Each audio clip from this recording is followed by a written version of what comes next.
प्रथमं वक्रतुण्डं च एकदन्तं द्वितीयकम् एकादशं गणपतिं द्वादशं तु गजाननं द्वादशैतानि नामानि त्रिसन्ध्ययः पठे नरः न च विघ्नभयं तस्य सर्वसिद्धिकरं प्रभो.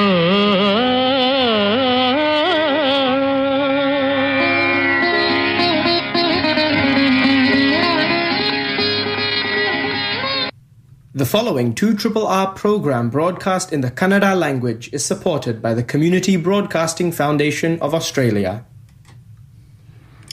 ನಮಸ್ಕಾರ ಶ್ರೋತೃಗಳೇ, ಇದು ಸಿಡ್ನಿ ಕನ್ನಡವಾಣಿ. ನಮ್ಮ ಕಾರ್ಯಕ್ರಮಕ್ಕೆ ನಿಮಗೆ ಸ್ವಾಗತ ಬಯಸ್ತಾ ಇದ್ದೇವೆ. ನಾನು ಸಿಡ್ನಿ ಶ್ರೀನಿವಾಸ್. ಇವತ್ತು ನೋಡಿ, ನನ್ನ ಜೊತೆ ನಟರಾಜನ್ ಅವರು ಕೂಡ ಇದ್ದಾರೆ, ಅಲ್ಲದೆ ಗಣೇಶ್ ಪ್ರಸಾದ್ ಅವರು ಕೂಡ ಇದ್ದಾರೆ. ಒಂದು ಹೇಳಬೇಕು, ನಾನು ನಟರಾಜನ್ ಒಟ್ಟಿಗೆ ಕಾರ್ಯಕ್ರಮ ಮಾಡಿ ಎಷ್ಟೋ ದಿವಸ ಹೌದಲ್ಲ. ಧನ್ಯವಾದಗಳು. ಶ್ರೋತೃ ಬಾಂಧವರಿಗೆಲ್ಲ ನಮಸ್ಕಾರ. ನಮಸ್ಕಾರ ಎಲ್ರಿಗೂ. ಮೊದಲನೇದಾಗಿ ಗಣೇಶ್ ಪ್ರಸಾದ್, ನಮ್ಮ ಶ್ರೀನಿವಾಸ್ಗೆ 40ನೇ ಜನ್ಮದಿನದ ಶುಭಾಶಯಗಳನ್ನು ಹೇಳೋಣ. 40ನೇ ಜನ್ಮದಿನ ಅಲ್ಲ, ನೀವು ಇವಾಗ ನಿಮ್ಮ ಎನರ್ಜಿ ಎಲ್ಲ ಹಾಗೇನೆ ಇದೆ. 40 ವರ್ಷ ಇದ್ದಾಗ ನಮಗೆ. ಯಾಕೆಂತಂದ್ರೆ ನಾವು ಸಿಡ್ನಿಗೆ ಬಂದು 38 ವರ್ಷ ಆಯ್ತು, 37 ಆಯ್ತು, 38ನೇ ವರ್ಷ ನಡೀತಾ ಇದೆ ಅಂತ ಇಟ್ಕೊಳ್ಳಿ. ನಮ್ಮ ಮೊದಲನೇ ಭೇಟಿ ನೀವು ಎಷ್ಟು ಎನರ್ಜಿ ಇತ್ತು ಅದಕ್ಕಿಂತ ಇನ್ನೂ ಹೆಚ್ಚಿಗೆ ಇದೆ ಎನರ್ಜಿ. ಅದಕ್ಕೇನೆ 40ನೇ ವರ್ಷ ಶುಭಾಶಯ ಅಂತ. ಹೌದು, ನೀವು ಹೇಳಿದ್ದು ಕರೆಕ್ಟ್ ನಟರಾಜ್. ಯಾಕಂದ್ರೆ ನಾವು ಶ್ರೀನಿವಾಸ್ ಅವರನ್ನು ನಾನು ಫಸ್ಟ್ ನೋಡಿದ್ದು ಸುಮಾರು 32 ವರ್ಷಕ್ಕೆ ಹಿಂದೆ. ಹೌದಲ್ಲ, ಅವಾಗ ಹೇಗಿದಾರೋ ಅದೇ ರೀತಿ ಒಂಥರ ಚಟುವಟಿಕೆ ಮತ್ತೆ ಕಾರ್ಯದಕ್ಷತೆ, ಎನರ್ಜಿ ಫ್ಲೋ ಆಗ್ತಾ ಹಾಗೇ ಇದೆ. ಅದೇ ಬೇರೆ ಅವರು ಬರೀ ಅವ್ರದ್ದಲ್ಲ, ಬೇರೆಯವ್ರಿಗೂ ನಮ್ಮ ಥರದವ್ರಿಗೆ ಸ್ವಲ್ಪ ಸುಸ್ತಾಗಿ ಕೂತಿರೋದು, ನಮ್ಮಂತವ್ರಿಗೂ ಸ್ವಲ್ಪ ಎನರ್ಜಿ. ಎಷ್ಟೋ ಸಲ ಅವ್ರು ಸಾಧನೆ ಮಾಡಿರೋದನ್ನೆಲ್ಲ ನೋಡಿ ಅವ್ರು ಈಗಲೂ ಮಾಡ್ತಾ ಇರೋದು ನೋಡಿದ್ರೆ ನಮ್ಗೆ ಒಂದ್ ಸ್ವಲ್ಪ ಏನಪ್ಪಾ ಇದು, ನಾವ್ ಹಿಂಗ್ ಕೂತ್ಕೊಂಡ್ಬಿಟ್ಟಿದೀವಿ ಅಂತ ಅನ್ಸುತ್ತೆ. ಹೌದೌದು. ನಾವು ಕಾರ್ಯಕ್ರಮನ ಪ್ರಾರಂಭ ಮಾಡೋಕ್ಕಿಂತ ಮುಂಚೆ ನಮ್ಮ ಶ್ರೋತೃವರ್ಗದವರು ಹಾಗೂ ನಮ್ಮ ನಿಲಿಯ ಕಲಾವಿದರು ಸಹ ಹಲವಾರು ಶುಭ ಸಂದೇಶಗಳನ್ನ ಕಳಿಸಿದ್ದಾರೆ ಶ್ರೀನಿವಾಸ್ಗೆ. ಅದನ್ನು ಮೊದಲನೇದಾಗಿ ಕೇಳೋಣ. ನಮಸ್ಕಾರ. ನೀವು ಕೇಳ್ತಾ ಇದ್ದೀರಾ 2RRR ಸಿಡ್ನಿ ಕನ್ನಡವಾಣಿ. ಇವತ್ತಿನ ಕಾರ್ಯಕ್ರಮ ಶುರು ಮಾಡೋದಕ್ಕಿಂತ ಮುಂಚೆ ನಮ್ಮ ಡಾಕ್ಟರ್ ಸಿಡ್ನಿ ಶ್ರೀನಿವಾಸ್ ಅವರ ಹುಟ್ಟುಹಬ್ಬಕ್ಕೆ ಬಂದಿರುವ ಸಂದೇಶಗಳನ್ನು ಕೇಳೋಣ. ಶ್ರೀನಿವಾಸರ ಪೋಲ್ವ ಕರುಣಿಗಳ ಈ ಜಗದೊಳು ಎಲ್ಲೂ ಕಾಣೆ, ಜನ್ಮದಿನದ ಶುಭಾಶಯಗಳೊಡನೆ ಅಭಿನಂದಿಸುವೆ. ಹುಟ್ಟಿದ ಹಬ್ಬದ ಶುಭಾಶಯಗಳು ಶ್ರೀನಿವಾಸ್. ರೇಖಾ. ನಮಸ್ಕಾರ. ಬೆಂಗಳೂರಿನಿಂದ ನಾನು ಪುಷ್ಪಾ ದೀಕ್ಷಿತ್ ಹಾಗೂ ನಾನು ಗುರುದತ್. ಸಿಡ್ನಿ ಅಂದ ತಕ್ಷಣ ನೆನಪಾಗೋದು ಶ್ರೀನಿವಾಸರವರು. ಸಿಡ್ನಿ ಹೇಳಿದ ಕಥೆಗಳು ಅಂದ ತಕ್ಷಣ ಶ್ರೀನಿವಾಸ್ ಅವರೇ ನೆನಪಾಗುವುದು.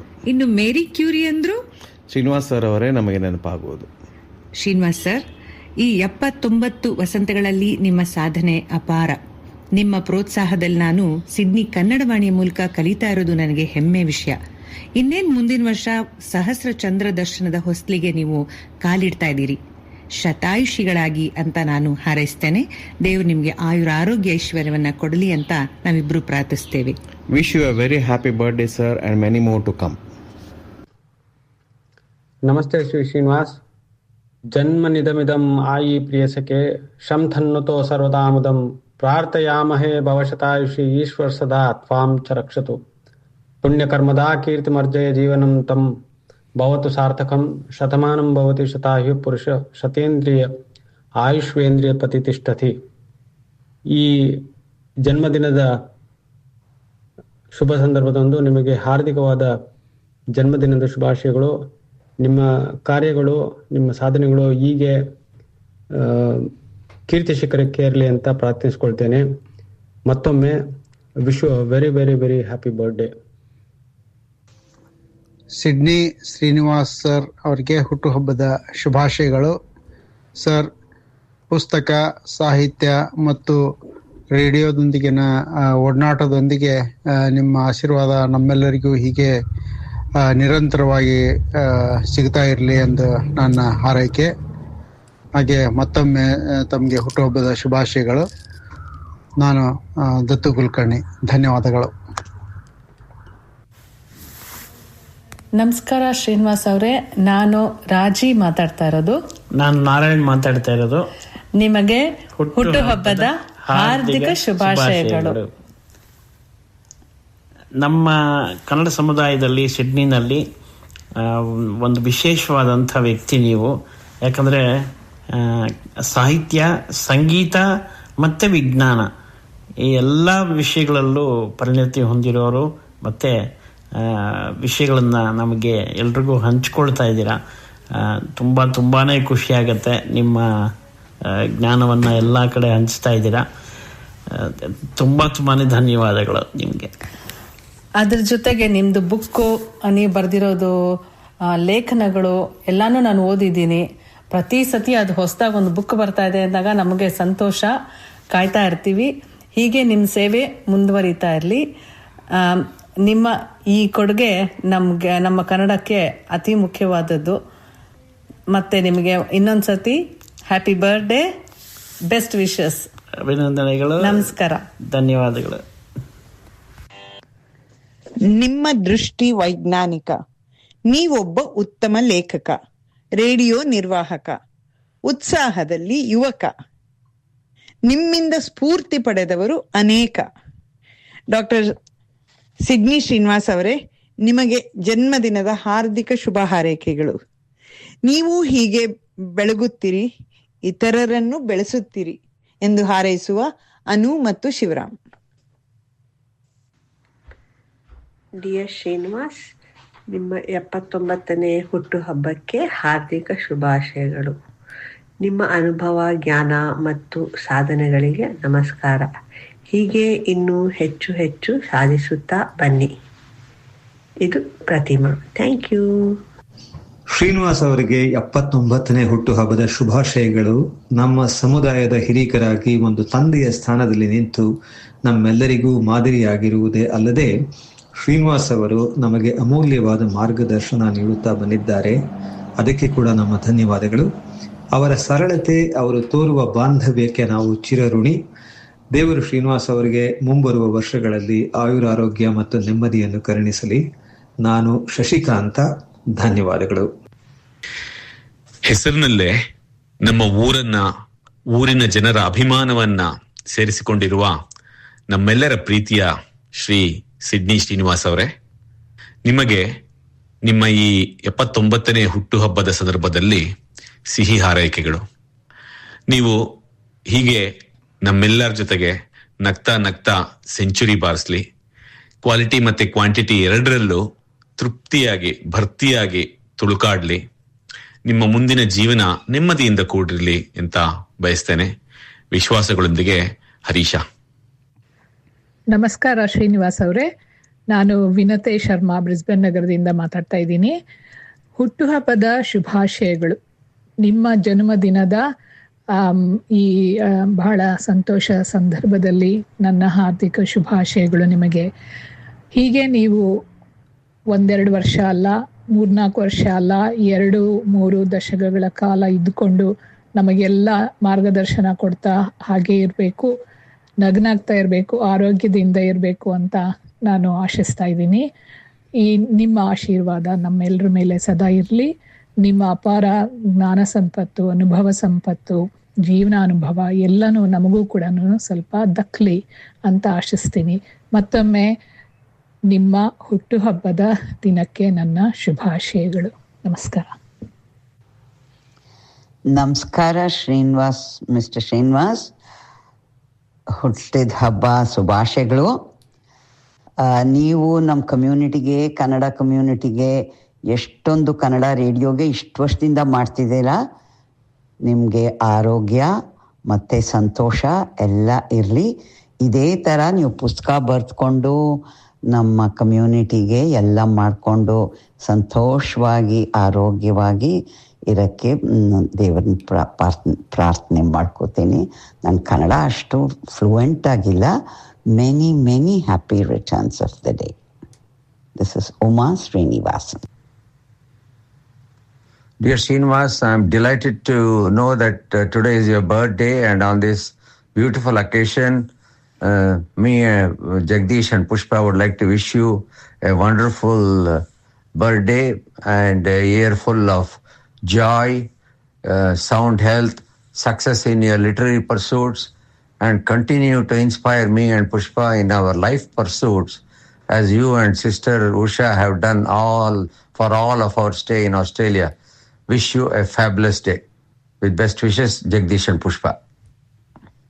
ಆತ್ಮೀಯ ಶ್ರೀ ಶ್ರೀನಿವಾಸ, ನಿಮಗೆ ಹುಟ್ಟುಹಬ್ಬದ ಹಾರ್ದಿಕ ಶುಭಾಶಯಗಳು. ನಿಮ್ಮಿಂದ ಕಲಿತಿದ್ದು ಕಲಿಯಬೇಕಾದ್ದು ತುಂಬಾ ಇದೆ. ನಿಮ್ಮ ವಿಜ್ಞಾನದ ಜ್ಞಾನ, ಸಾಹಿತ್ಯ ಮತ್ತು ಕಲೆಯಲ್ಲಿನ ಆಸಕ್ತಿ, ಜೀವನೋತ್ಸಾಹ ಇವೆಲ್ಲ ನಮಗೆ ಸ್ಫೂರ್ತಿದಾಯಕ. ಆರೋಗ್ಯದಿಂದ ಸಂತಸದಿಂದ 100 ಕಾಲ ಹೀಗೆ ನಮಗೆ ಸ್ಫೂರ್ತಿ ನೀಡುತ್ತೀರಿ. ವಂದನೆಗಳೊಂದಿಗೆ ಉಮಾಕಟ್ಟಿ. ಸನ್ಮಾನ್ಯ ಶ್ರೀ ಶ್ರೀನಿವಾಸರವರಿಗೆ ಹುಟ್ಟುಹಬ್ಬದ ಹಾರ್ದಿಕ ಶುಭಾಶಯಗಳು. ದೇವರು ನಿಮಗೆ ಆಯುರಾರೋಗ್ಯ, ಸುಖ, ಶಾಂತಿ ಮತ್ತು ನೆಮ್ಮದಿಗಳನ್ನು ದೀರ್ಘಕಾಲ ಕೊಡುತ್ತಿರಲಿ. ನಿಮ್ಮ ಸ್ನೇಹ ಹೀಗೆ ಮುಂದುವರಿಯಲಿ. ಗಣೇಶ್ ಪ್ರಸಾದ್. ಸಿಡ್ನಿ ಶ್ರೀನಿವಾಸರವರಿಗೆ ಉಷಾ ಸಾಲಗಾಮೆಯಿಂದ ಹುಟ್ಟುಹಬ್ಬದ ಹಾರ್ದಿಕ ಶುಭಾಶಯಗಳು. ಭಗವಂತ ನಿಮ್ಗೆ ಆಯುಸ್ಸು ಆರೋಗ್ಯ ಕೊಡಲಿ ಅಂತ ನಾವು ಪ್ರಾರ್ಥಿಸುತ್ತೇವೆ. ಸೈನ್ಸ್ ಬಗ್ಗೆ ನಿಮ್ಮ ಉತ್ಸಾಹ, ಸೈಂಟಿಸ್ಟ್ ಅವರ ಜೀವನ ಬಗ್ಗೆ ನಿಮ್ದು ಅನೇಕ ಸಾಧನೆಗಳು ನಮ್ಮೆಲ್ಲರಿಗೂ ಪ್ರೇರಣೆ ಕೊಡುತ್ತೆ. ಮುಂದೆನೂ ಇದೇ ತರ ಬೇರೆ ಬೇರೆ ಸಾಧನೆಗಳು ನಿಮ್ ಕಡೆಯಿಂದ ಬರಲಿ ಅಂತ ನಾವು ಅಪೇಕ್ಷೆ ಇಟ್ಕೊಂಡಿದ್ದೀವಿ. All the best. Thank you. ನಮಸ್ಕಾರ ಶ್ರೀನಿವಾಸ್ ಅವ್ರಿಗೆ. ನಾನು ಕ್ಯಾನ್ಬರಾದಿಂದ ನಾಗರಾಜ ಮಾತಾಡ್ತಾ ಇದ್ದೀನಿ. ನಿಮಗೆ ನಿಮ್ಮ ಹುಟ್ಟುಹಬ್ಬದ ಹಾರ್ದಿಕ ಶುಭಾಶಯಗಳು. ದೇವರು ನಿಮಗೆ ಆಯುರಾರೋಗ್ಯ ಐಶ್ವರ್ಯವನ್ನು ಕರುಣಿಸಲಿ ಎಂದು ಪ್ರಾರ್ಥಿಸುತ್ತೇನೆ. ನಮಸ್ಕಾರ. ಡಾಕ್ಟರ್ ಸಿಡ್ನಿ ಶ್ರೀನಿವಾಸ್ ಅಂದರೆ ಜೀವನದಲ್ಲೇ ಉತ್ಸಾಹ, ವಿಜ್ಞಾನದಲ್ಲೇ ವಿಶಿಷ್ಟವಾದ ಪರಿಣಿತಿ, ಸಂಗೀತ ಹಾಗೂ ಕನ್ನಡದ ಅಪಾರ ಪ್ರೀತಿ. ಅವರ ವೈಜ್ಞಾನಿಕ ತೀರ್ಥಯಾತ್ರೆ ಹಾಗೂ ಪುಸ್ತಕ ಬರೆಯೋಕ್ಕೆ ಮುಂಚೆ ಮಾಡುವ ಅವರ ಸಂಶೋಧನೆ. ಡಾಕ್ಟರ್ ಸಿಡ್ನಿ ಶ್ರೀನಿವಾಸ್ ಅವರು ನಮ್ಮ ಸಿಡ್ನಿ ಸಮುದಾಯಕ್ಕೆ ನೀಡಿದ ಕೊಡುಗೆ ಅಪಾರ. ನಾವು 1999ರಲ್ಲಿ ಸಿಡ್ನಿಗೆ ಬಂದಾಗ ಶ್ರೀನಿವಾಸ್ ಅಂಕಲ್ ಹಾಗೂ ಉಷಾ ಆಂಟಿ ನಮ್ಮ ಕುಟುಂಬಕ್ಕೆ ನಿರಂತರವಾದ ಬೆಂಬಲ ಮತ್ತು ಮಾರ್ಗದರ್ಶನ ನೀಡ್ತಾನೆ ಇದ್ದಾರೆ. ನನ್ನ ರೇಡಿಯೋ ಪ್ರಯಾಣದಲ್ಲಿ ಕೂಡ ಅವರ ಕೊಡುಗೆ ಅಪಾರ. ಶ್ರೀನಿವಾಸ್ ಅಂಕಲ್, ಹುಟ್ಟುಹಬ್ಬದ ಹಾರ್ದಿಕ ಶುಭಾಶಯಗಳು. ನಿಮಗೆ ಆಯುರಾರೋಗ್ಯ ನೆಮ್ಮದಿ ಕೊಡಲಿ ಅಂತ ನಾವೆಲ್ಲರೂ ಪ್ರಾರ್ಥಿಸ್ತೇವೆ. Happy birthday uncle. ಇದು ಮಹೇಶ್ಗೆ ನಾವು ಮೊದಲನೇದಾಗಿ ಧನ್ಯವಾದಗಳನ್ನ ಹೇಳಬೇಕು. ಯಾಕೆಂತಂದ್ರೆ ಮಹೇಶನೇ ಇದರಲ್ಲಿ ಒಂದು ಉತ್ಸಾಹದಿಂದ ಅದನ್ನ ಪ್ರಾರಂಭ ಮಾಡಿದ್ರು. ಎಲ್ಲರಿಗೂ ಇದರಲ್ಲಿ ಕಳಿಸಿ ಮಾಡಿ ಅಲ್ಲ. ಇದು ಮಹೇಶ್ ಬರೀ ಇದೊಂದೇ ಅಲ್ಲ. ಅವರು ನಾವು ಎಷ್ಟು ಒಂದು 6 ತಿಂಗಳಾಯ್ತಾ ಅವರು ಪ್ರಾರಂಭ ಮಾಡಿ? ಸುಮಾರು 6 ತಿಂಗಳಾಯ್ತು. ಆ 6 ತಿಂಗಳಲ್ಲಿ ಮಹೇಶ್ ರಾವ್ ಈ ನಮ್ಮ ಸಿಡ್ನಿ ಕನ್ನಡವಾಣಿಯನ್ನ ಒಂದು ಉತ್ತಮ ಮಟ್ಟಕ್ಕೆ ತಗೊಂಡು ಹೋಗಿದ್ದಾರೆ ಅಂದರೆ ಅದರಲ್ಲಿ ತಪ್ಪಾಗಲಾರ್ದು. ಯಾಕೆಂತಂದ್ರೆ ನಾವು 11ನೇ ವರ್ಷ ಇನ್ನೇನು ನಮ್ಮ ಹಲವಾರು ಕಾರ್ಯಕ್ರಮಗಳನ್ನು ಕೇಳಿ ಮೆಚ್ಚಿದ್ದಾರೆ ನಮ್ಮ ಶ್ರೋತೃಗಳಿಲ್ಲ ಅಂತ ಹೇಳಲ್ಲ. ಆದರೆ ಒಂದು ಬೇರೆ ರೀತಿಯ ಒಂದು ಬೇರೆ ದೃಷ್ಟಿಕೋನದಿಂದ ತಂದಂಥ ಮಹೇಶ್ ರಾವ್ ಅವರಿಗೆ ಮೊದಲನೇದಾಗಿ ನಾವು ಧನ್ಯವಾದಗಳನ್ನ ಹೇಳಬೇಕು. ನೀವು ಇಲ್ಲೇ ಕೂತಿದ್ದೀರಾ, ಧ್ವನಿ ಮುದ್ರಣ ಮಾಡಿ ಕಳಿಸ್ಬಿಟ್ಟಿದ್ದೀರಾ ನೀವು? ಇಲ್ಲ, ಧ್ವನಿ ಮುದ್ರಣ ಮಾಡಿ ಕಳಿಸಿದ್ದೀನಿ. ಅದು ಇನ್ಮೇಲೆ ಮಹೇಶ್ ನಾನು ಬರ್ತಿರೋ ಇಲ್ವೋ ಅಂತ ಇರ್ತೀನೋ ಇಲ್ವೋ ಇಲ್ಲಿ ಅಂತ ಒಂದು ಯೋಚನೆ ಇತ್ತು, ಹಾಗಾಗಿ ಕಳಿಸಿದ್ದೆ. ಸರಿ. ಆಮೇಲೆ ಶ್ರೀನಿವಾಸರವ್ರೆ, ಈ ನಿಮ್ಮ ಹುಟ್ಟಿದ ಹಬ್ಬಕ್ಕೆ ಬಂದ ಸಂದೇಶಗಳನ್ನೆಲ್ಲ ಕೇಳಿದ್ರೆ ಬಹಳ ಮನಸ್ಸು ತುಂಬಿ ಬರುತ್ತೆ. ನಾವು ನಿಮ್ಮ ಎದುರಿಗೆ ಕೂತಿದ್ದೀವಿ ಇವತ್ತು, ಆದ್ರಿಂದ ಎದುರಿಗೆ ಇನ್ನೊಂದ್ಸಲ ನಿಮಗೆ ಹುಟ್ಟಿದ ಹಬ್ಬದ ಶುಭಾಶಯಗಳನ್ನು ಹೇಳಬೇಕು. ಹೀಗೆ ನೀವು ನಿಮ್ಮ ಸಾಹಿತ್ಯ, ಸಂಗೀತ ಹಾಗೂ ವಿಜ್ಞಾನದ ಪಯಣನ ಮುಂದುವರಿಸ್ತಾ ಇರಿ. ನಮಗೆಲ್ಲರಿಗೂ ಸ್ವಲ್ಪ ಮಾರ್ಗದರ್ಶನ ಮಾಡ್ತಾ ಇರಿ ಅಂತ ಕೇಳ್ಕೊತೀನಿ. ಅಂತೂ ಅದೇ ನೀವು ಮಹೇಶ್ ರಾವ್ ಅವ್ರ ಬಗ್ಗೆ ಹೇಳಿದ್ರಿ, ನನಗೆ ಒಂದೇ ಹೊಳೆದಿದ್ದೇನು ಅಂದ್ರೆ ಹಳೆ ನದಿಗೆ ಹೊಸ ನೀರು ಬಂದಂಗಾಯ್ತು. ಅದರಿಂದ ಅದು ಒಂಥರ ತುಂಬಾ ಒಳ್ಳೊಳ್ಳೆ ಐಡಿಯಾಸ್ ತರ್ತಾ ಇದ್ದಾರೆ. ತುಂಬಾ ಒಂಥರ ಆ ಹುರುಪು ನಮಗೂ ಸ್ವಲ್ಪ ಬರ್ಲಿ ಅಂತ. ಶ್ರೀನಿವಾಸ್, ನೀವು ಹೇಳದ್ ಕೇಳಿದ್ರೆ DVG ಅವರ ಮಂಕುತಿಮ್ಮನ ಕಗ್ಗದ್ದು ಒಂದು ಪದ ಜ್ಞಾಪಕ ಬರುತ್ತೆ. ಹೊಸ ಚಿಗುರು ಹಳೆ ಬೇರು ಕೂಡಿರಲು ಮರಸೊಬಗು ಹೊಸ ಯುಕ್ತಿ ಹಳೆ ತತ್ವ ಒಡಗೂಡೆ ಧರ್ಮ ಋಷಿ ವಾಕ್ಯದೊಡನೆ ವಿಜ್ಞಾನ ಕಲೆ ಮೇಳವಿಸೆ ಬದುಕು ಬಲು ಜಸವು ಜೀವನಕ್ಕೆ ಮಂಕುತಿಮ್ಮ. ಬಹಳ ಚೆನ್ನಾಗಿ ಹೇಳೋದು, ಅದು ಜ್ಞಾಪಕ ಬಂತಲ್ಲ ನಿಮಗೆ. ಬಹಳ ಸಮಂಜಸ. ಮತ್ತು ಹಿಂದಿನ ಬೇರೆ ಕಾರ್ಯಕ್ರಮಗಳ ವಿಶೇಷ ಏನು ಅಂತ ಹೇಳಿ. ಸೊ ಇದು ನನ್ನ ಹುಟ್ಟುಹಬ್ಬದ ಸಂದರ್ಭದಲ್ಲಿ ಅಭಿಮಾನದಿಂದ ಶುಭ ಹಾರೈಕೆಗಳನ್ನು ಕಳಿಸಿದ ಎಲ್ಲರಿಗೂ ಮತ್ತು ಮಾತನಾಡಿದ ಎಲ್ಲರಿಗೂ ನನ್ನ ಕೃತಜ್ಞತೆಗಳನ್ನ ಹೇಳೋಣ. ನಾನು ಮಾಡಿರೋ ಕೆಲಸ ಅಲ್ಪ ಆದರೂ ಸಾರ್ಥಕ ಅನಿಸುತ್ತೆ ಇವನ್ನೆಲ್ಲ ಕೇಳಿಸಿದ್ರೆ. ಈ ನಿಮ್ಮ ಸಂದೇಶಗಳಲ್ಲಿ ಹಾಡು ಕೂಡ ಇತ್ತು, ಪದ್ಯ ಕೂಡ ಇತ್ತು. ಎಲ್ಲ ನಿಮ್ಮೆಲ್ರಿಗೂ ನಾನು ಇನ್ನೇನೆಲ್ಲ ಋಣಿಯಾಗಿದ್ದೇನೆ. ಕೃತಜ್ಞತೆಗಳು. ಶ್ರೋತೃಗಳೇ, ಇದು ಸಿಡ್ನಿ ಕನ್ನಡವಾಣಿ 2RRR ಕ್ಷೇತ್ರದಿಂದ ಹೊರಬರುತ್ತಿರುವ ಕನ್ನಡ ಕಾರ್ಯಕ್ರಮ. ಇವತ್ತು ನವೆಂಬರ್ ತಿಂಗಳ 23ನೇ ತಾರೀಕು ಭಾನುವಾರ. ನಿಮಗೆ ತಿಳಿದ ಹಾಗೆ ಪ್ರತಿ ಭಾನುವಾರ 1ರಿಂದ 2ರವರೆಗೆ ನಮ್ಮ ಕಾರ್ಯಕ್ರಮದ ಪ್ರಸಾರ. ನಮ್ಮ ತರಂಗಾಂತರ ಇತ್ಯಾದಿ ನಿಮಗೆ ಚೆನ್ನಾಗಿ ಗೊತ್ತಿರೋದೇನೆ. ಇವೇನೇ ಆದರೂ ನಮಗೆ ನಿಮ್ಮ ಸಲಹೆ ಟೀಕೆಗಳು ಮುಖ್ಯ ಮತ್ತು ಅವಶ್ಯಕ. ದಯವಿಟ್ಟು ಕಾರ್ಯಕ್ರಮದ ಅವಧಿಯಲ್ಲಿ ಫೋನ್ ಮಾಡಿ. ನಮ್ಮ ನಂಬರು 98162777. ಗೊತ್ತಿರೋ ಹಾಗೆ ನಿಮಗೆ 1-2 ದಿನಗಳ ನಂತರ ನಮ್ಮ ಕಾರ್ಯಕ್ರಮ ಫೇಸ್ಬುಕ್ನಲ್ಲಿ ಕೂಡ ಲಭ್ಯ. ಅಲ್ಲಿ ಕೂಡ ನೀವು ನಿಮ್ಮ ಅಭಿಪ್ರಾಯಗಳನ್ನು ತಿಳಿಸಬಹುದಾಗಿದೆ. ಇನ್ನು ನಟರಾಜ್ ಅವರೇ ಮತ್ತು ಗಣೇಶ್ ಪ್ರಸಾದ್ ಅವರೇ, ಇವತ್ತಿನ ಕಾರ್ಯಕ್ರಮದ ವಿವರ ಏನೇನು ಪ್ರಸಾರ ಮಾಡ್ತಾ ಇದ್ದೀವಿ ಅಂತ ಹೇಳೋದಾದ್ರೆ, ಒಂದು ಹೊಸ ಅಂಕಣಗಳನ್ನು ಪ್ರಾರಂಭಿಸ್ತಾ ಇದ್ದೇವೆ. ಒಂದು ಗಣೇಶ್ ಪ್ರಸಾದ್ ಅವರೇ ನಿರೂಪಿಸ್ತಾ ಇರುವಂತ ಕರುನಾಡು ಬಾಬೆಳಕೆ. ಇನ್ನೊಂದು KV ಘನಶ್ಯಾಮ್ ಅವರು ಇಂಥವರು ಎಲ್ಲಿ ಹೋದರು ಅನ್ನೋ ಒಂದು ಇದರಲ್ಲಿ ಅವ್ರದ್ದು ಒಂದು ಸರಣಿ ಆರಂಭಿಸ್ತಾ ಇದ್ದೀವಿ. ಹಾಗೇನೆ ಸಾಲು ಮರದ ತಿಮ್ಮಕ್ಕ ಅವರಿಗೆ ಶ್ರದ್ಧಾಂಜಲಿ. ಇವೆಲ್ಲದಕ್ಕೂ ಮುಂಚೆ ಒಂದು ಸ್ಪಾನ್ಸರ್ ಸಂದೇಶ ಕೇಳಿ ನಾವು ಮುಂದುವರಿಯೋಣ. 101 Music, an Australian production music catalog of over 250,000 track titles to suit your audio production needs. Music to propel the stories you want to tell. Whether it's a local brand advertisement or underscoring a television series, 101 Music delivers emotional solutions through music. Go to www.101.audio, search catalogs to license the music you need. 101 Music is a proud sponsor of 2RRR. Hi, I'm AJ to tell you about Cactus Imaging, a printer like no other, with large format commercial printing of the highest quality for billboards, banners, vehicle wraps, street furniture, retail displays and interior signage, building wraps and hoardings, fabric printing and much more. Yes, 2RRR sponsor Cactus Imaging, a printer like no other. For further inquiry, go to cactusimaging.com.au. Cactus Imaging, a printer like no other.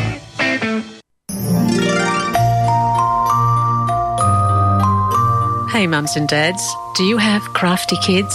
Well then, during these school holidays, they can be very crafty thanks to Eastwood Library's sustainable water education and interactive ocean scene craft activities. And yes, all materials will be provided. The program is suitable for all children of all ages, but for children under 12, parents must stay to accompany their child.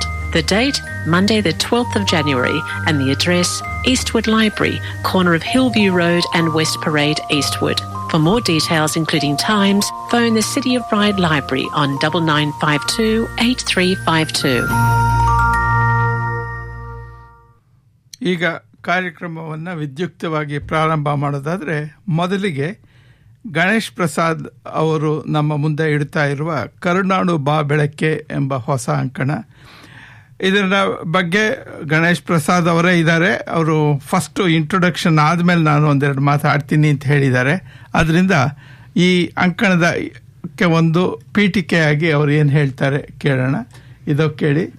ನಮ್ಮ ಗಣೇಶ್ ಪ್ರಸಾದ್ ಅವರು, ಅವರ ಪರಿಚಯ ಅನಗತ್ಯ ಅಂತ ಭಾವಿಸ್ತೀನಿ. ನಮ್ಮ ನಿಲಯದಿಂದ ಹಲವಾರು ಬಾರಿ ಅವರು ಪ್ರಸಾರ ಮಾಡಿದ್ದಾರೆ. ಸುಮಾರು ಅವರು ಮಾಡಿರುವ ಕೆಲವು ಸಂದರ್ಶನಗಳು ಇವತ್ತಿಗೂ ನನಗೆ ನನ್ ಗುಣಗುಡ್ತಾ ಇರುತ್ತೆ ಅಂತ ಇಟ್ಕೊಂಡಿದ್ದೆ. ಸೊ ಇದು ಕೇಳಿ ಗಣೇಶ್ ಪ್ರಸಾದ್ ಅವರು. ನಮಸ್ಕಾರ, ನಾನು ಗಣೇಶ್ ಪ್ರಸಾದ್.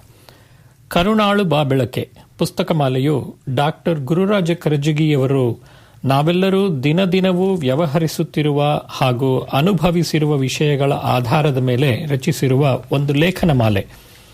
ಎಷ್ಟೋ ಧರ್ಮಗ್ರಂಥಗಳನ್ನು ಓದಿದರೂ ತಿಳಿಯದ ತಿರುಳು ಇವರ ಸರಳ ಕಥೆಗಳಿಂದ ಮನಕ್ಕೆ ಮುಟ್ಟುತ್ತದೆ. ಗುರುರಾಜ ಕರಜಗಿಯವರು ಏನು ಹೇಳ್ತಾರೆ ಅಂದರೆ, ಬೆಳಕು ಜ್ಞಾನದ ಸಂಕೇತ. ಈ ಬೆಳಕು ನಮ್ಮ ಬಾಳಿನಲ್ಲಿ ಸದಾ ಸರ್ವದಾ ಎಲ್ಲ ದಿಶೆಗಳಿಂದ ಬಂದು ನಮ್ಮ ಜೀವನವನ್ನು ಸಮೃದ್ಧಗೊಳಿಸಬೇಕು. ಇಂಥ ಬೆಳಕು ಶಾಸ್ತ್ರಗಳಿಂದ ಬರಬಹುದು, ಧರ್ಮಗ್ರಂಥಗಳಿಂದ ದೊರಕಬಹುದು, ಮಹನೀಯರ ಬಾಳ್ವೆಯಿಂದ, ಜಾನಪದ ಹಾಡುಗಳಿಂದ, ನಮ್ಮ ಸುತ್ತಮುತ್ತ ಇರುವ ಜನರ ಜೀವನದ ಘಟನೆಗಳಿಂದ ಬರಬಹುದು. ಕಥೆಗಳು ಮಹಾದರ್ಶನವನ್ನು ಸೂತ್ರರೂಪವಾಗಿ ಹಿಡಿದಿಡುವ ಸಾಧನಗಳು. ಯಾವ ಒಂದು ವಿಷಯವನ್ನು, ತತ್ವವನ್ನು ಒಂದು ತಾಸಿನ ಪ್ರವಚನದಿಂದ ತಿಳಿಸಲು ಸಾಧ್ಯವೋ ಅಂತಹುದನ್ನು ಒಂದು ಪುಟ್ಟ ಕಥೆ ನೇರವಾಗಿ ಹೃದಯಕ್ಕೆ ತಲುಪಿಸಿಬಿಡುತ್ತದೆ. ಕಥೆಗಳಿಗೆ ಇನ್ನೊಂದು ಸಾಧ್ಯತೆ ಕೂಡ ಉಂಟು. ಒಂದೇ ಕಥೆಯನ್ನು ಬೇರೆ ಬೇರೆ ಅನುಭವದ ಜನ ತಮ್ಮ ತಮ್ಮ ಅರಿವಿಗೆ ತಕ್ಕಂತೆ ಅರ್ಥೈಸಿಕೊಳ್ಳಬಹುದು. ಒಂದೇ ಕಥೆಯನ್ನು ವಿಭಿನ್ನ ಕಾರಣಗಳಿಗೆ ಬಳಸಿಕೊಳ್ಳಬಹುದು. ಕಥೆಯ ಪ್ರಕಾರ ವಯಸ್ಸಿನ ಅಂತರವಿಲ್ಲದೆ ಎಲ್ಲರನ್ನೂ ಆಕರ್ಷಿಸಬಹುದಾದದ್ದು. ಅಂತೆಯೇ ಗುರುರಾಜ ಕರಜಗಿಯವರು ಕರುಣಾಳು ಬಾ ಬೆಳಕೆ ಪುಸ್ತಕಕ್ಕಾಗಿ ಕಥೆಯ ಮಾಧ್ಯಮವನ್ನೇ ಆರಿಸಿಕೊಂಡಿದ್ದಾರೆ. ಒಂದು ರೀತಿಯಲ್ಲಿ ಅವರೇ ಹೇಳುವಂತೆ ಯಾವ ಕಥೆಯೂ ಅವರದಲ್ಲ, ಇನ್ನೊಂದು ರೀತಿಯಲ್ಲಿ ಎಲ್ಲ ಕಥೆಗಳೂ ಅವರವೇ. ಅಂದರೆ ಅವರಿಗೆ ಒಂದು ಸಂದರ್ಭದಲ್ಲಿ ದೊರೆತ ಕಥೆಯನ್ನು ಅವರ ಕಲ್ಪನೆಯ ಹಂದರದ ಮೇಲೆ ಬೆಳೆಸುವ ಸ್ವಾತಂತ್ರ್ಯವನ್ನು ತೆಗೆದುಕೊಂಡಿದ್ದಾರೆ. ಅವರಿಗೆ ಕಥೆ ಎಷ್ಟು ಮುಖ್ಯವೋ ಅದರಿಂದ ದೊರೆಯಬಹುದಾದ ಸಂದೇಶವೂ ಅಷ್ಟೇ ಮುಖ್ಯ. ಪ್ರಜಾವಾಣಿಯ ಸಹ ಸಂಪಾದಕರಾಗಿದ್ದ ಶ್ರೀ ಪದ್ಮರಾಜ ದಂಡಾವತಿಯವರು ಹೇಳಿರುವಂತೆ, ಡಾಕ್ಟರ್ ಗುರುರಾಜ ಕರಜಗಿಯವರ ಎಲ್ಲ ಕಥೆಗಳಲ್ಲಿ ಅವರ ಓದು, ಜೀವನಾನುಭವ, ದೊಡ್ಡವರ ಜೊತೆಗಿನ ಸಂಪರ್ಕ, ಮುಖ್ಯವಾಗಿ ಜೀವನ ಮೌಲ್ಯಗಳ ಪಾಠ ಎದ್ದು ಕಾಣುತ್ತದೆ. ಕರಜಗಿಯವರು ಮಾತನಾಡುವ ಹಾಗೆಯೇ ತುಂಬಾ ಸುಲಲಿತವಾಗಿ ಬರೆಯುತ್ತಾರೆ. ಬಹುಶಃ ಇವರು ಕಂಡ ಅದ್ಭುತ ಕಥೆಗಾರರಲ್ಲಿ ಕರಜಗಿಯವರು ಒಬ್ಬರು. ಅವರ ಭಾಷೆ ತುಂಬ ಸರಳವಾಗಿದೆ, ಆದರೆ ಹಸಿಯ ಗೋಡೆಯಲ್ಲಿ ಹರಳು ಇಟ್ಟಂತೆ ಅವರ ಕಥೆಗಳು ನೇರವಾಗಿ ಹೃದಯವನ್ನು ತಟ್ಟುತ್ತವೆ, ನಮ್ಮನ್ನು ಭಾವುಕರನ್ನಾಗಿ ಮಾಡುತ್ತವೆ, ಅಂತಃಕರಣ ತಟ್ಟುತ್ತವೆ, ಯೋಚಿಸುವಂತೆ ಮಾಡುತ್ತವೆ. ಕಣ್ಣಂಚಿನಲ್ಲಿ ನೀರು ತಾನೇ ತಾನಾಗಿ ಬಂದು ನಿಲ್ಲುತ್ತದೆ. ಒಂದು ಪುಟ್ಟ ಕಥೆ ಇಷ್ಟೆಲ್ಲ ಮಾಡಬಹುದೇ ಎಂಬ ಅಚ್ಚರಿಯ ಸಂಗತಿ. ಕರಜಗಿಯವರು ಇದೇ ರೀತಿ ಕತೆ ಹೇಳುತ್ತಿರಲಿ, ಜನರ ಬದುಕನ್ನು ನೇರ್ಪುಗೊಳಿಸಲು ಪ್ರಯತ್ನ ಮಾಡುತ್ತಿರಲಿ. ಅವರಿಗೆ ಒಳ್ಳೆಯದಾಗಲಿ. ಡಾಕ್ಟರ್ ಕರಜಗಿಯವರ ಕಥೆಗಳನ್ನು ಸಿಡ್ನಿ ಕನ್ನಡವಾಣಿ ಶ್ರೋತೃಗಳಿಗೆ ತರುವುದಕ್ಕಾಗಿ ಈ ಒಂದು ನನ್ನ ಪುಟ್ಟ ಪ್ರಯತ್ನ. ದಯವಿಟ್ಟು ಕೇಳಿ, ನಿಮ್ಮ ಅನಿಸಿಕೆಗಳನ್ನು ತಿಳಿಸಿ. ಸಿಡ್ನಿ ಕನ್ನಡವಾಣಿಗೆ ಧನ್ಯವಾದಗಳು ಈ ಒಂದು ಅವಕಾಶವನ್ನು ಕೊಟ್ಟಿದ್ದಕ್ಕಾಗಿ. ನಮಸ್ಕಾರ. ಗಣೇಶ್ ಪ್ರಸಾದ್, ಮತ್ತೇನಾದರೂ ಹೇಳ್ತೀರಾ? ಶ್ರೀನಿವಾಸ್ ಅವರೇ, ನೋಡಿ, ನಾನು ಬೆಂಗಳೂರಿಗೆ ಹೋಗಿದ್ದಾಗ ಗುರುರಾಜ ಕರ್ಜಗಿಯವರ ಕರುಣಾಳು ಬಾ ಬೆಳಕೆ ಪುಸ್ತಕಗಳನ್ನ ಓದ್ತಾ ಇದ್ದೆ. ಅದು ನಮ್ಮ ತಾಯಿ ಮನೆಯಲ್ಲಿ ಇತ್ತು, ಅವರು ಇಟ್ಕೊಂಡಿದ್ರು. ಹೀಗಾಗಿ ಆ ಪುಸ್ತಕ ಸುಮ್ಮನೆ ಕೈಲಿ ತಗೊಂಡು ತಿರುವು ಹಾಕಕ್ಕೆ ಶುರು ಮಾಡಿದೆ. ಆ ಕಥೆಗಳನ್ನ ಎಷ್ಟು ಒಂಥರ ಮನಸ್ಸಿಗೆ ತಟ್ಟೋ ಹಾಗಿತ್ತು ಅಂದರೆ ಪುಸ್ತಕ ಇಡಕ್ಕೆ ಮನಸ್ಸು ಬರ್ತಾ ಇರಲಿಲ್ಲ. ಆ ಥರದ್ದು ಗುರುರಾಜ ಕರ್ಜಗಿಯವರು ಸುಮಾರು 13 ವಾಲ್ಯೂಮ್ ಬರೆದಿದ್ದಾರೆ. ನನಗೆ ಅದನ್ನು ನೋಡಿದಾಗೆಲ್ಲ ಅನ್ನಿಸ್ತಾ ಇತ್ತು, ಇದನ್ನು ನಮ್ಮ ಸಿಡ್ನಿ ಕನ್ನಡವಾಣಿಗೆ ತೊಗೊಂಡು ಹೋಗಿ ಓದಿದ್ರೆ ನಮ್ಮ ಸಿಡ್ನಿ ಶ್ರೋತೃಗಳಿಗೂ ಕೇಳ್ದಂಗೆ ಆಗತ್ತಲ್ಲ ಅಂತ. ಆದರೆ 2 ಸಲ ಹೋದಾಗ ಯಾಕೋ ಆಗಿರಲಿಲ್ಲ. ಈ ಸಲ ಖಂಡಿತವಾಗಿ ಅಂತ ಮನಸ್ಸು ಮಾಡಿ ಅವ್ರದ್ದು ಪ್ರಕಾಶಕರಿಗೆ, ಇದು ಗುರುರಾಜ ಕರ್ಜಗಿಯವರಿಗೆ ಒಂದು ಇಮೇಲ್ ಕಳಿಸಿ, ಆಮೇಲೆ ಪ್ರಕಾಶಕರನ್ನು ಕಾಂಟ್ಯಾಕ್ಟ್ ಮಾಡಿ ಅವರಿಗೆ ಎಕ್ಸ್ಪ್ಲೈನ್ ಮಾಡಿ, ಹೀಗೆ ಸಿಡ್ನಿ ಕನ್ನಡವಾಣಿ ಅಂತೆಲ್ಲ ಕೇಳಿಕೊಂಡು ನಮಗೆ ಪರ್ಮಿಷನ್ ಬೇಕು ಅಂತೆಲ್ಲ ಹೇಳಿದ್ಮೇಲೆ 1-2 ದಿನ ಆದಮೇಲೆ ಪ್ರಕಾಶಕರು ಫೋನ್ ಮಾಡಿ ಅವರ ವರ್ಬಲಿ ಅವರು ಪರ್ಮಿಷನ್ ಕೊಟ್ಟರು, ನೀವು ಹೇಳಿ ಪರವಾಗಿಲ್ಲ ಅಂದ್ಬಿಟ್ಟು. ಆಮೇಲೆ ನಾ ಕೇಳಿದ್ರು ಇದು ಎಲ್ಲಿಗೆ ಹೇಗೆ ಅಂತ. ನಾನು ಬರೀ ಸಿಡ್ನಿ ಕನ್ನಡವಾಣಿ, ಇದು ಶ್ರೋತೃಗಳಿಗೆ ಮಾತ್ರ, ಇದು ನಮ್ದು ಕಮ್ಯುನಿಟಿ ರೇಡಿಯೋ ಅಂತೆಲ್ಲ ಎಕ್ಸ್ಪ್ಲೈನ್ ಮಾಡಿದ್ಮೇಲೆ I think they were satisfied. ಆಮೇಲೆ ಖಂಡಿತ ನೀವು ಓದಿ ಅಂತ ಹೇಳಿದ್ರು. ಅದೆಷ್ಟೆಲ್ಲ ಆದಮೇಲೆ ನಾನು ಮಹೇಶ್ ರಾವ್ ಕನ್ಫರ್ಮ್ ಮಾಡಿ, ಎಲ್ಲ ಆಯ್ತಪ್ಪ ನಾನಿನ್ನು ಐ ಕ್ಯಾನ್ ಓದಕ್ಕೆ ಸ್ಟಾರ್ಟ್ ಮಾಡ್ತೀನಿ ಅಂತ ಹೇಳಿ ಶುರು ಮಾಡಿದೆ. ಹಾಗಾಗಿ ಇದು ಹೇಳಿದ್ನಲ್ಲ, ಒಂದು ಚಿಕ್ಕ ಪ್ರಯತ್ನ. ಎಲ್ಲ ಚಿಕ್ಕ ಚಿಕ್ಕ ಕಥೆಗಳು, ವಾರಕ್ಕೆ 1-2 ಕತೆ ನಾವು ಹಾಕ್ಬೋದು. ಯಾಕೆಂದ್ರೆ ಒಂದು ಕಥಾ ಸಂಕಲನ, ಇದು ಕಥಾ ಸಂಕಲನ. ಅವರು ಸುಮಾರು ಬುಕ್ಸ್ ಬರೆದಿದ್ದಾರೆ. ಅವರು ಬೇರೆ ಬೇರೆ ಅವರ ಕರಜಗಿಯವರ ಅನುಭವಗಳು, ಅವ್ರು ಕೇಳಿದ ಮಾತು, ಎಲ್ಲ ಕಡೆಯಿಂದ ನೋಡ್ತಾ ಇದ್ದಿದ್ದು, ಎಲ್ಲ ಪಂಚೇಂದ್ರಿಯಗಳನ್ನ ಓಪನ್ ಮಾಡಿ ಇಟ್ಕೊಂಡು ಅವರು ಇದನ್ನೆಲ್ಲ ಗ್ರಾಸ್ಪ್ ಮಾಡಿ ಅವರು ಪುಸ್ತಕ ಸಂಕಲನದ ಮೂಲಕ ರೂಪದಲ್ಲಿ ತಂದಿದ್ದಾರೆ. ಅವರು ಪ್ರಜಾವಾಣಿ ಸಹ ಸಂಪಾದಕರಾಗಿದ್ದರು. ಇಲ್ಲ ಪ್ರಜಾವಾಣಿ ಸಹ ಸಂಪಾದಕರು ಇವ್ರ ಬಗ್ಗೆ ಬರೆದಿದ್ದಾರೆ. ಇವರ ಕಥೆಗಳನ್ನ ಪ್ರಜಾವಾಣಿನಲ್ಲಿ ಪತ್ರಿಕೆಗಳಲ್ಲಿ ಕೂಡ 2 ವರ್ಷ ಬಂತು ಅಂತ ಕೇಳಿದೆ. ಆಮೇಲೆ ಈಚೆಗೆ ಚಂದನ ದೂರದರ್ಶನ ಇದೆಯಲ್ಲ, ಅವರು ಕೂಡ ಕರ್ಜಗಿಯವರ ಧ್ವನಿಯಲ್ಲೇ ಅವ್ರನ್ನೇ ಕರೆಸಿ ಕಥೆ ಹೇಳಿಸಿ ಅದನ್ನು ಮಾಡಿದಾರಂತೆ. ಸೊ ಅದೆಲ್ಲ ಆಮೇಲೆ ಗೊತ್ತಾಯ್ತು. ಅದಕ್ಕೆ ಸಿಡ್ನಿ ಕನ್ನಡವಾಣಿಗೆ ಇವರ ಕಥೆಗಳನ್ನ ತರೋಣ ಅಂತ ಒಂದು ಪ್ರಯತ್ನ ಮಾಡ್ತಾ ಇದ್ದೀವಿ. ಬಹಳ ಸಂತೋಷ, ತುಂಬಾ ಒಳ್ಳೆ ಪ್ರಯತ್ನ. ಇವಾಗ ಕೇಳೋಣ ಮೊದಲನೇ ಕೊಡುಗೆ. ಇದು ಕರುನಾಡು ಬಾ ಬೆಳಕೆ ಗಣೇಶ್ ಪ್ರಸಾದ್ ಪ್ರಸ್ತುತಪಡಿಸ್ತಾ ಇರೋ ಭಾಗ 1. ಕರುನಾಳು ಬಾ ಬೆಳಕೆ, ಗುರುರಾಜ ಕರ್ಜಗಿಯವರ ಕಥೆಗಳು. ಕಥೆ 1, ವಾಸ್ತವ ಸಾಧ್ಯತೆ. ಒಬ್ಬ ಯೂಹೋದಿ ಸಂತ ಬೋನಂ. ಅವನಿಗೆ ಸಹಸ್ರಾರು ಜನ ಶಿಷ್ಯರು. ಆ ಶಿಷ್ಯರಿಗೆಲ್ಲ ಅವನೇ ಕಣ್ಮಣಿ, ಮಾರ್ಗದರ್ಶಿ. ಗುರುವಿಗೆ ವಯಸ್ಸಾಗುತ್ತಾ ಬಂತು. ಒಂದು ದಿನ ಶಿಷ್ಯರು ಕೇಳಿದರಂತೆ, ಗುರುಗಳೇ, ನಮಗೊಂದು ತುಂಬ ಅಮೋಘವಾದ ಸಂದೇಶವನ್ನು ಕೊಡಿ. ಅದರಿಂದ ನಮ್ಮ ಜೀವನ ಉದ್ಧಾರವಾಗಬೇಕು, ಜೀವನ ಸಾರ್ಥಕವಾಗಬೇಕು. ಆಗ ಗುರು ನಕ್ಕು ಹೇಳಿದ, ಮಕ್ಕಳೇ, ಸಂದೇಶ ನಾನು ಈಗ ಕೊಡುವುದಿಲ್ಲ, ನಾನು ಸತ್ತ ಮೇಲೆ ಕೊಡುತ್ತೇನೆ. ಶಿಷ್ಯರು ಆಶ್ಚರ್ಯದಿಂದ ಕೇಳಿದರು, ಅದು ಹೇಗೆ ಗುರುಗಳೇ? ಆಗ ಬೋನಂ ಹೇಳಿದ, ನೋಡಿ, ನಾನು ಪ್ರಾಣತ್ಯಾಗ ಮಾಡಿದ ತಕ್ಷಣ ನನ್ನ ಕೈಗಳನ್ನು ನೋಡಿ. ನನ್ನ ಕೈಗಳಲ್ಲಿ ನಿಮಗೆ ಬೇಕಾದ ಸಂದೇಶ ಇರುತ್ತದೆ. ಅದರಂತೆ ಜೀವನ ನಡೆಸಿದರೆ ನಿಮಗೆ ತುಂಬ ಪ್ರಯೋಜನವಾಗುತ್ತದೆ ಎಂದ. ಕೆಲ ದಿನಗಳ ನಂತರ ಬೋನಂ ದೇಹತ್ಯಾಗ ಮಾಡಿದ. ಶಿಷ್ಯರಿಗೆಲ್ಲ ತುಂಬ ದುಃಖ, ಕಳವಳ, ಸಂಕಟ. ಆದರೆ ಶಿಷ್ಯರಿಗೆ ಕುತೂಹಲವೂ ಉಂಟು. ಗುರು ಹೇಳಿದರಲ್ಲ, ಒಂದು ಮಹಾನ್ ಸಂದೇಶ ಕೊಡುತ್ತೇನೆ ಅಂತ, ಅದು ಏನಿದ್ದಿರಬಹುದು ಎಂದು ಹೋಗಿ ಗುರುವಿನ ಪಕ್ಕ ಕುಳಿತು ನೋಡಿದಾಗ ಅವನ 2 ಕೈ ಬೆರಳುಗಳು ಗಟ್ಟಿಯಾಗಿ ಮುಚ್ಚಿಕೊಂಡಿದ್ದವು. ಎಡಗೈಯನ್ನು ನಿಧಾನವಾಗಿ ಬಿಡಿಸಿ ನೋಡಿದಾಗ ಅದರೊಳಗೆ ಒಂದು ಚೂರು ಕಾಗದ. ಆ ಕಾಗದದ ಮೇಲೆ ಸ್ಪಷ್ಟವಾಗಿ ಬರೆದಿತ್ತು, ನಾನು ಬರೀ ಮಣ್ಣು, ನಾನು ಬರೀ ಮಣ್ಣು. ಇಷ್ಟು ಜನ ಶಿಷ್ಯರು ಹೋಗಿ ಅವನ ಬಲಗೈ ಮುಷ್ಟಿಯನ್ನು ಬಿಚ್ಚಿದರು. ಅದರಲ್ಲೂ ಒಂದು ಚೂರು ಕಾಗದ, ಅದರಲ್ಲೂ ಒಂದು ಒಕ್ಕಣೆ ಸ್ಪಷ್ಟವಾಗಿತ್ತು, ಇಡೀ ಪ್ರಪಂಚ ನನಗಾಗಿ ನಿರ್ಮಾಣವಾಗಿದೆ, ಇಡೀ ಪ್ರಪಂಚ ನನಗಾಗಿ ನಿರ್ಮಾಣವಾಗಿದೆ. ಇದೆಂಥ ವಿರೋಧಾಭಾಸ! ಒಂದು ಕೈಯಲ್ಲಿ ನಾನು ಬರೀ ಮಣ್ಣು ಎಂದು ಬರೆದಿದೆ, ಇನ್ನೊಂದರಲ್ಲಿ ಇಡೀ ಪ್ರಪಂಚ ನನಗಾಗಿ ನಿರ್ಮಾಣವಾಗಿದೆ ಎಂದು ಬರೆದಿದೆ. ಒಂದಕ್ಕೊಂದು ಹೊಂದುವುದೇ ಇಲ್ಲವಲ್ಲ, ಏನಿದರ ಅರ್ಥ ಎಂದು ಚಿಂತಿಸಿದರು. ಒಬ್ಬ ಶಿಷ್ಯ 2 ಚೂರುಗಳನ್ನು ಜೋಡಿಸಿ ಹಿಂದೆ ತಿರುಗಿಸಿದಾಗ ಅಲ್ಲೊಂದು ಸ್ಪಷ್ಟವಾದ ಒಕ್ಕಣೆ ಮೂಡಿತ್ತು. ಮಕ್ಕಳೇ, ನನ್ನ ಎಡಗೈಯಲ್ಲಿರುವುದು ವಾಸ್ತವ, ನನ್ನ ಬಲಗೈಯಲ್ಲಿರುವುದು ಸಾಧ್ಯತೆ. ನಾನು ಬರೀ ಮಣ್ಣು ಅನ್ನುವಂತಹುದು ವಾಸ್ತವ ಸತ್ಯ, ಅದರಲ್ಲಿ ಏನೂ ವಿಶೇಷತೆಯೂ ಇಲ್ಲ. ಆದರೆ ನನ್ನ ಬಲಗೈಯಲ್ಲಿರುವುದು ಸಾಧ್ಯತೆ. ನಾನು ಬರೀ ಮಣ್ಣಿನಿಂದ ಮಾಡಿದವನಾಗಿದ್ದರೂ ನನ್ನ ಪ್ರಯತ್ನದಿಂದ, ಸಾಧನೆಯಿಂದ, ಛಲದಿಂದ ಇಡೀ ಪ್ರಪಂಚವೇ ನನಗಾಗಿ ನಿರ್ಮಾಣವಾಗಿದೆ ಎನ್ನುವ ಹಂತವನ್ನು ತಲುಪುವುದು ಸಾಧ್ಯವಿದೆ. ನಾನು ಬರೀ ಮಣ್ಣು ಎಂದು ನಿರಾಶೆಯಿಂದ ಕುಳಿತರೆ ನಾನು ಬರೀ ಮಣ್ಣಾಗಿ ಮಾತ್ರ ಹೋಗುತ್ತೇನೆ. ಆದರೆ ನನ್ನ ಶಕ್ತಿಯನ್ನು, ಬುದ್ಧಿಯನ್ನು ವಿನಿಯೋಗಿಸಿ ಚೆನ್ನಾಗಿ ಬೆಳೆದರೆ ತ್ರಿವಿಕ್ರಮನಂತೆ ಈ ಪ್ರಪಂಚವೇ ನನಗಾಗಿದೆ ಎಂದು ಬಾಳಿ ಬದುಕಬಹುದು. ಈ ಜೀವನವೆನ್ನುವಂತಹುದು ವಾಸ್ತವದಿಂದ ಸಾಧ್ಯತೆಯೆಡೆಗೆ ಸಾಗುವ ಒಂದು ಪಯಣ. ಧನ್ಯವಾದಗಳು. ಕರುನಾಳು ಬಾಬೆಳಕೆ. ಕಥೆ 2. ಇಟಲಿಯಲ್ಲಿ ಹಿಂದಿನ ಶತಮಾನದಲ್ಲಿ ಒಬ್ಬ ಬಹು ದೊಡ್ಡ ಸಂಗೀತಗಾರನಾಗಿ ಹೋದ. ಅವನ ಹೆಸರು ಎನ್ರಿಕೋ ಕಾರುಜೋ. ಎನ್ರಿಕೋ ಕಾರುಜೋ ಎಂಥ ಅದ್ಭುತ ಹಾಡುಗಾರ ಎಂದರೆ ಆತನ ಹಾಡು ಕೇಳಲು ಜನ 100 ಮೈಲಿ ದಾಟಿ ಬಂದು ಕಾರ್ಯಕ್ರಮ ಕೇಳುತ್ತಿದ್ದರು. ಆತ ಬದುಕಿನಲ್ಲೇ ಒಂದು ದಂತಕಥೆಯಾದವನು. ಆದರೆ ಅವನಿಗೆ ಸುಮಾರು 60 ವರ್ಷವಾಯಿತು. ಎಲ್ಲರೂ ಯಾವಾಗಲೂ ಅದೇ ಉಚ್ಚ ಮಟ್ಟದಲ್ಲಿರುವುದು ಸಾಧ್ಯವಿಲ್ಲ ಅಲ್ಲವೇ? ಆಗ ಒಬ್ಬ ಹಾಡುಗಾರ್ತಿ ಎಡಿತ್ ಮೇಸನ್ ಎಂಬ 20-22 ವರ್ಷದ ಹುಡುಗಿ ತುಂಬಾ ಚೆನ್ನಾಗಿ ಹಾಡಿ ನಿಧಾನವಾಗಿ ತುಂಬಾ ಜನಪ್ರಿಯಳಾಗುತ್ತಿದ್ದಳು. ಆಕೆಗೆ ಒಂದು ಆಸೆ. ಅದೇನೆಂದರೆ ಆಗ ಜನಮಾನಸದಲ್ಲಿ ಅತ್ಯಂತ ಶ್ರೇಷ್ಠನಾಗಿದ್ದ ಎನ್ರಿಕೋ ಕಾರುಜೋ ಜೊತೆ ಒಂದು ಹಾಡು ಹಾಡುವ ಅವಕಾಶ ಸಿಕ್ಕೀತೆ. ಎಡಿತ್ ಮೇಸನ್ ಎಷ್ಟೋ ಬಾರಿ ಪ್ರಯತ್ನ ಪಟ್ಟಳು, ಆದರೆ ಅವಕಾಶ ಕೂಡಿ ಬರಲಿಲ್ಲ. ಸಂಗೀತದ ದೇವರೇ ಎಂದು ಜನ ಭಾವಿಸಿದಂತಹ ಕಾರುಜೋ ಜೊತೆ ಹಾಡುವುದು ಒಂದು ಸಂಭ್ರಮದ ಜೀವಿತದ ಕ್ಷಣ, ಶ್ರೇಷ್ಠ ಕ್ಷಣ ಅವಳಿಗೆ.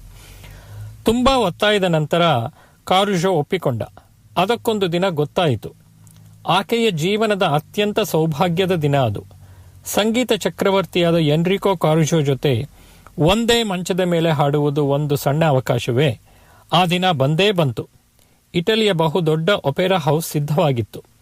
ಒಬ್ಬ ಮಹಾನ್ ಸಂಗೀತ ಸಾಧಕ ಹಾಗೂ ಮೇಲಕ್ಕೆ ಬರುತ್ತಿರುವಂತಹ ಒಬ್ಬ ಯುವ ಸಂಗೀತಗಾರ್ತಿ ಇಬ್ಬರು ಒಂದೇ ವೇದಿಕೆಯಲ್ಲಿ ಹಾಡುತ್ತಾರೆಂದರೆ ಜನ ಬಿಟ್ಟಾರೆಯೇ?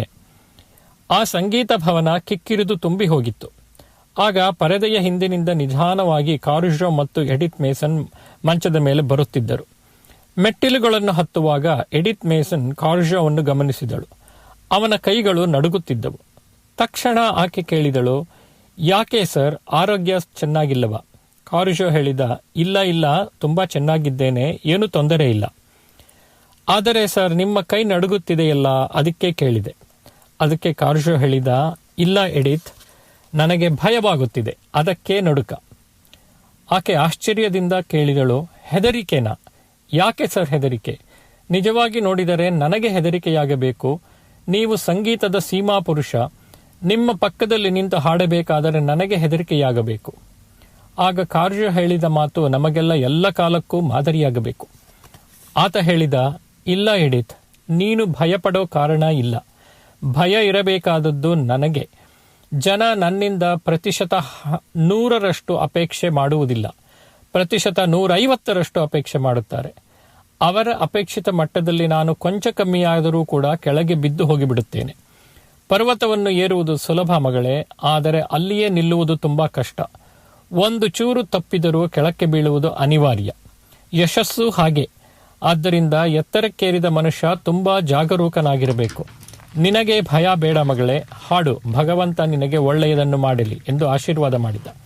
ಕಾರ್ಯಕ್ರಮ ಅದ್ಭುತವಾಗಿ ನಡೆಯಿತು. ಯಶಸ್ಸನ್ನು ಪಡೆಯುವುದು ಸುಲಭ. ಯಶಸ್ಸಿನ ಶಿಖರದಲ್ಲಿ ಉಳಿಯಬೇಕಾದರೆ ಮಾಡಬೇಕಾದ ಅವಿರತ ಪ್ರಯತ್ನ ಅದ್ಭುತವಾದದ್ದು. ನಮಸ್ಕಾರ. ತುಂಬಾ ಚೆನ್ನಾಗಿತ್ತು ಗಣೇಶ್ ಪ್ರಸಾದ್. Thank you. ನೀವು ಓದೋದಂತೂ ತುಂಬಾನೇ ಚೆನ್ನಾಗಿದೆ. ಹೌದು, ಸಂತೋಷ ಆಯ್ತು. ನೋಡಿ, ಮಾತಾಡಿದ ತರಹನೂ ಅಷ್ಟೇ ಅಲ್ಲಿ ಹೊರತಂದಂತ ತತ್ವಗಳನ್ನು ಸಹ ಕೇಳಿ ನನಗೆ ತತ್ವಗಳು ನಂದಲ್ಲ, ತತ್ವಗಳೆಲ್ಲ ಗುರುರಾಜ ಕರ್ಜಗಿ ಅವರದ್ದು ಕಥೆಗಳ ಮೂಲಕ. ಸರಿ, ಅದನ್ನ ನಮ್ಮ ಅದೇ ಹೇಳಿದ್ನಲ್ಲ, ಶ್ರೋತೃಗಳಿಗೆ ತರೋಣ ಅಂತ ಒಂದು ಬಹಳ ತುಂಬಾನೇ ಚೆನ್ನಾಗಿತ್ತು. ನೋಡಿ, ನಾವು ಕಲ್ತ ಪಾಠ ಇವತ್ತು ಎಷ್ಟು ಚೆನ್ನಾಗಿದೆ ಅಂದ್ರೆ, ಜೀವನ ಎಲ್ಲ ವಾಸ್ತವದಿಂದ ಸಾಧ್ಯತೆ ಅಂತ ಒಂದು ಪ್ರಯತ್ನ. ಶ್ರೀನಿವಾಸ್, ನೀವು ಮಾಡಿ ತೋರಿಸ್ತಾ ಇದ್ದೀರಲ್ಲ, ಅದು ಬೇಡ.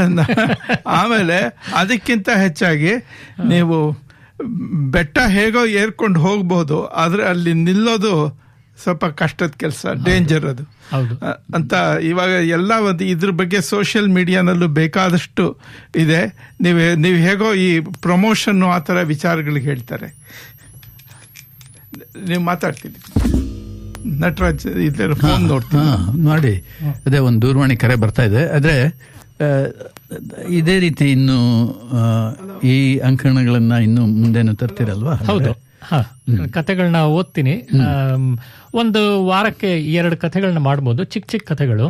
ಅದನ್ನ ಕೇಳಿ ನಮ್ಮ ಶ್ರೋತೃಗಳು ಏನ್ ಹೇಳ್ತಾರೆ ಅನ್ನೋ ತಿಳಿಸ್ಕೊಟ್ರೆ ನನ್ಗೂ ಒಂದು ಪ್ರೋತ್ಸಾಹ. ಖಂಡಿತ. ಏನು ದೂರವಾಣಿ ಕರೆ ಬಂತು ಅನ್ಕೊಂಡೆ, ಅದು ಇದಾಗ್ತಾ ಇಲ್ವಾ? ಸರಿ, ಮತ್ತೆ ಮಾಡ್ಲಿ ಅವರು. ಮತ್ತೆ ಮಾಡಿದ್ರು ನೋಡಿ. ನೀವು ಮಾತಾಡ್ತೀರಿ. ಹಲೋ, ಒಂದೇ ಒಂದು ನಿಮಿಷ ಹಾಕ್ತೀನಿ. ಒಂದೇ ಒಂದು ನಿಮಿಷ. ಇವಾಗ ಯಾರು ನಮ್ಮ ಮನೆಯಿಂದಾನೆ ಕರೆ, ಅದು ಮಾತಾಡಿ. ಹಲೋ, ಹೇಳ್ಬೇಕು. ಗಣೇಶ್ ಪ್ರಸಾದ್ ನಿಮ್ದಂತೂ ತುಂಬಾ ಚೆನ್ನಾಗ್ ಬಂತು. ಧನ್ಯವಾದಗಳು ಮೇಡಮ್. ಆಮೇಲೆ ಒಂದೇನ್ ಹೇಳ್ಬಿಡ್ತೀನಿ ಅಂದ್ರೆ, ಈ ನಟರಾಜ್ ಎಲ್ಲಿಟ್ರು ಅದು ಚಿನ್ನದ ಗಣಿ. ಯಾಕ್ ಗೊತ್ತಾ, ಮುಂಚೆ ಆಸ್ಟ್ರೇಲಿಯಾಗ್ ಬಂದಿದ ತಕ್ಷಣ ಅವರು ಕ್ರಿಕೆಟ್ ಕ್ಲಬ್ ಶುರು ಮಾಡಿದ್ರು, ಗೊತ್ತಾಯ್ತಾ? ಆಮೇಲೆ ಸಖತ್ತಾಗಿ ಮಾಡ್ಬಿಟ್ರು ಆಸ್ಟ್ರೇಲಿಯನ್ಸ್ಗೆ ನಾವೇನು ನಮ್ದು ಅಂತ ನೋಡ್ಸಿದ್ರು ಲೋಕಲ್ ಇಂಡಿಯನ್ಸ್.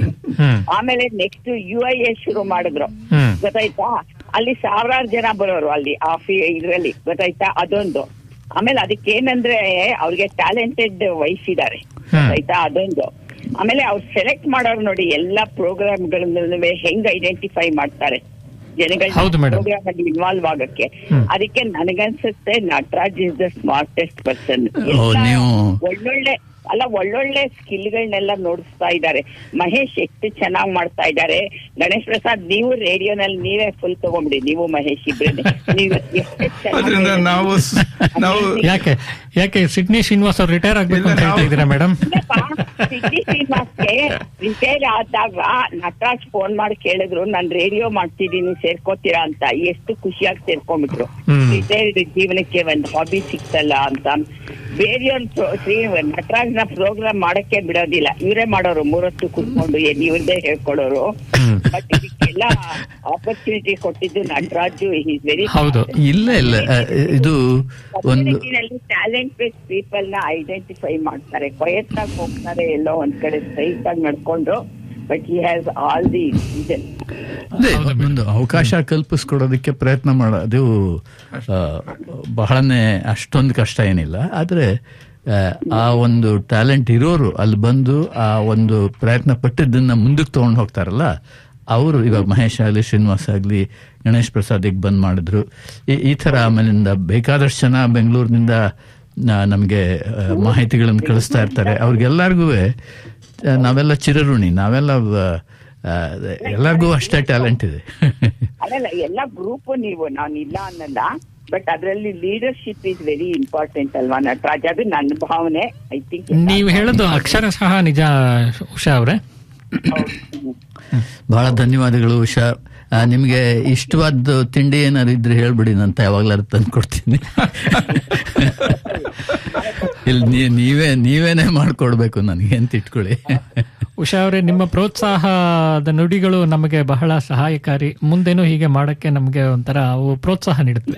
Thank you. ಇವತ್ತು ಹೋಗಿದ್ದು ಇಂಡಿಯಾದ ಒಂದ್ ಸ್ವಲ್ಪ ಟೈಮಲ್ಲೇ ಇದು ಮಾಡ್ಕೊಂಡು ಓದಿ ಎಲ್ಲ ಈಗ ತುಂಬಾ ಚೆನ್ನಾಗಿ ಹೇಳಿದ್ವಿ. ಬಹಳ ಧನ್ಯವಾದಗಳು. ಓಕೆ, ನಮಸ್ಕಾರ. Thank you. ಬಾಯ್.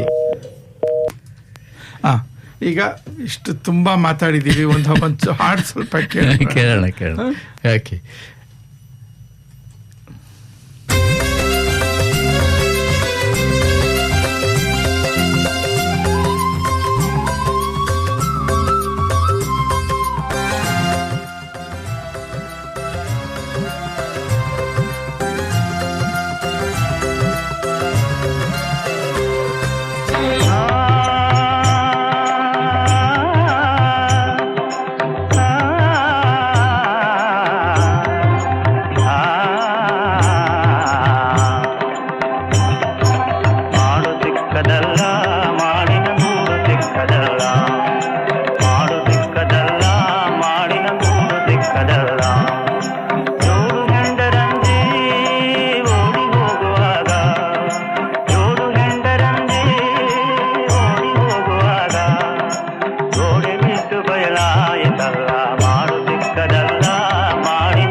ನಮಸ್ಕಾರ ಅನು ಶಿವರಾಮ್ ಅವ್ರಿಗೆ.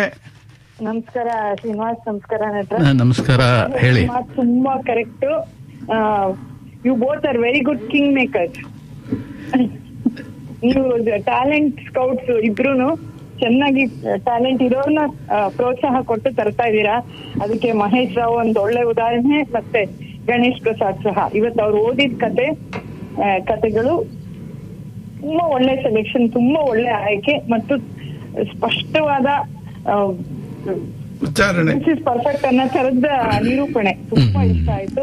ಈ ಸೆಗ್ಮೆಂಟ್ ಹಿಂಗೆ ಕಂಟಿನ್ಯೂ ಆಗ್ಲಿ, ಯಾವಾಗ್ಲೂ ಬರ್ಲಿ ಅಂತ ಆಸೆ. ಧನ್ಯವಾದಗಳು. ರೂಪದಲ್ಲಿ ಬರ್ಲಿ ಅಂತ ಆಸೆ. ಖಂಡಿತ. ಆಯ್ತು. ಧನ್ಯವಾದಗಳು. ಧನ್ಯವಾದಗಳು. ನಮಸ್ಕಾರ. ಅನು ಶಿವರಾಮ್ ಅವರು ಮಾತಾಡಿದ್ರು. ಈಗ ನಮಸ್ಕಾರ. ಈಗ ನಮ್ಮ ಹಾಡನ್ನ ಮುಂದುವರ್ಸೋಣ.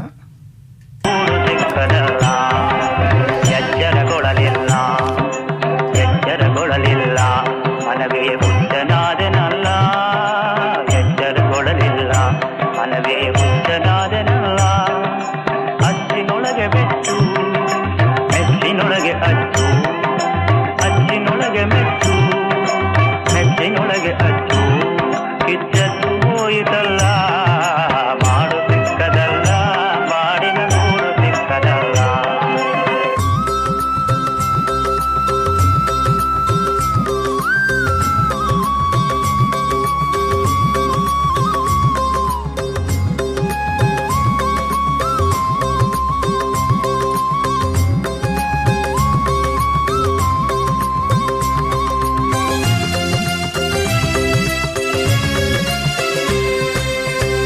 ಬಂದಿತಲ್ಲ ಮುಪ್ಪು ಬಂದಿತಲ್ಲ, ಪಾಯಸ ತಪ್ಪದೆ ಉಣಲಿಲ್ಲ.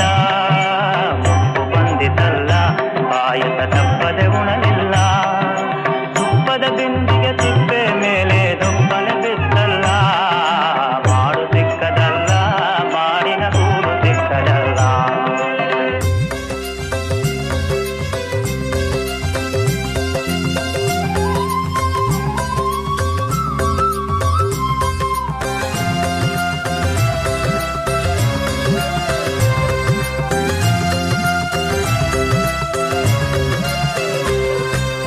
ಯೋಗವು ಬಂತಲ್ಲ ಯೋಗವು ಬಂತಲ್ಲ, ಬದುಕು ವಿಭಾಗವಾಯಿತಲ್ಲ.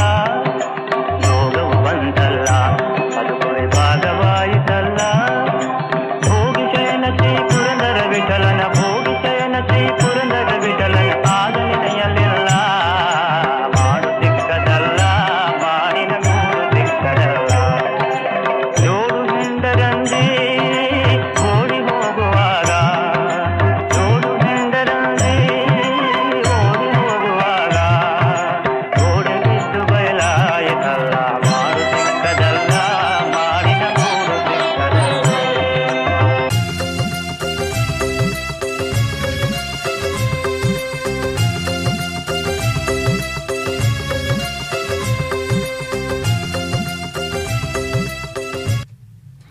ಈಗ ಒಂದು ಮತ್ತೆ ಸ್ಪಾನ್ಸರ್ ಸಂದೇಶ ಕೇಳೋಣ. Looking to capture unforgettable moments from above? Discover Enoid Drone Hire Services in Sydney. Whether it's your wedding day, a special event, or any personal celebration, our expert pilots are here to help. With breathtaking aerial shots, we turn your memories into stunning visuals that you'll cherish forever. Elevate your event with 2RRR sponsor Enoid Drone Services, where we turn moments into magic. For all inquiries, including rentals, go to info@enord.com.au.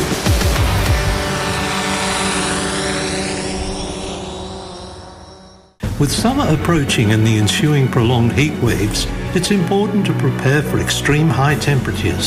Heat-related illnesses such as heat exhaustion and heat stroke can be fatal if not addressed promptly. A free extreme heat preparedness workshop will be held at Ryde Library Thursday, December 4, 1:30 to 2:30 p.m. Learn about extreme heat and heat waves, the physical, mental and financial impacts, and identifying your support network and who relies on you. Further information at NSW Resilience at redcross.org.au.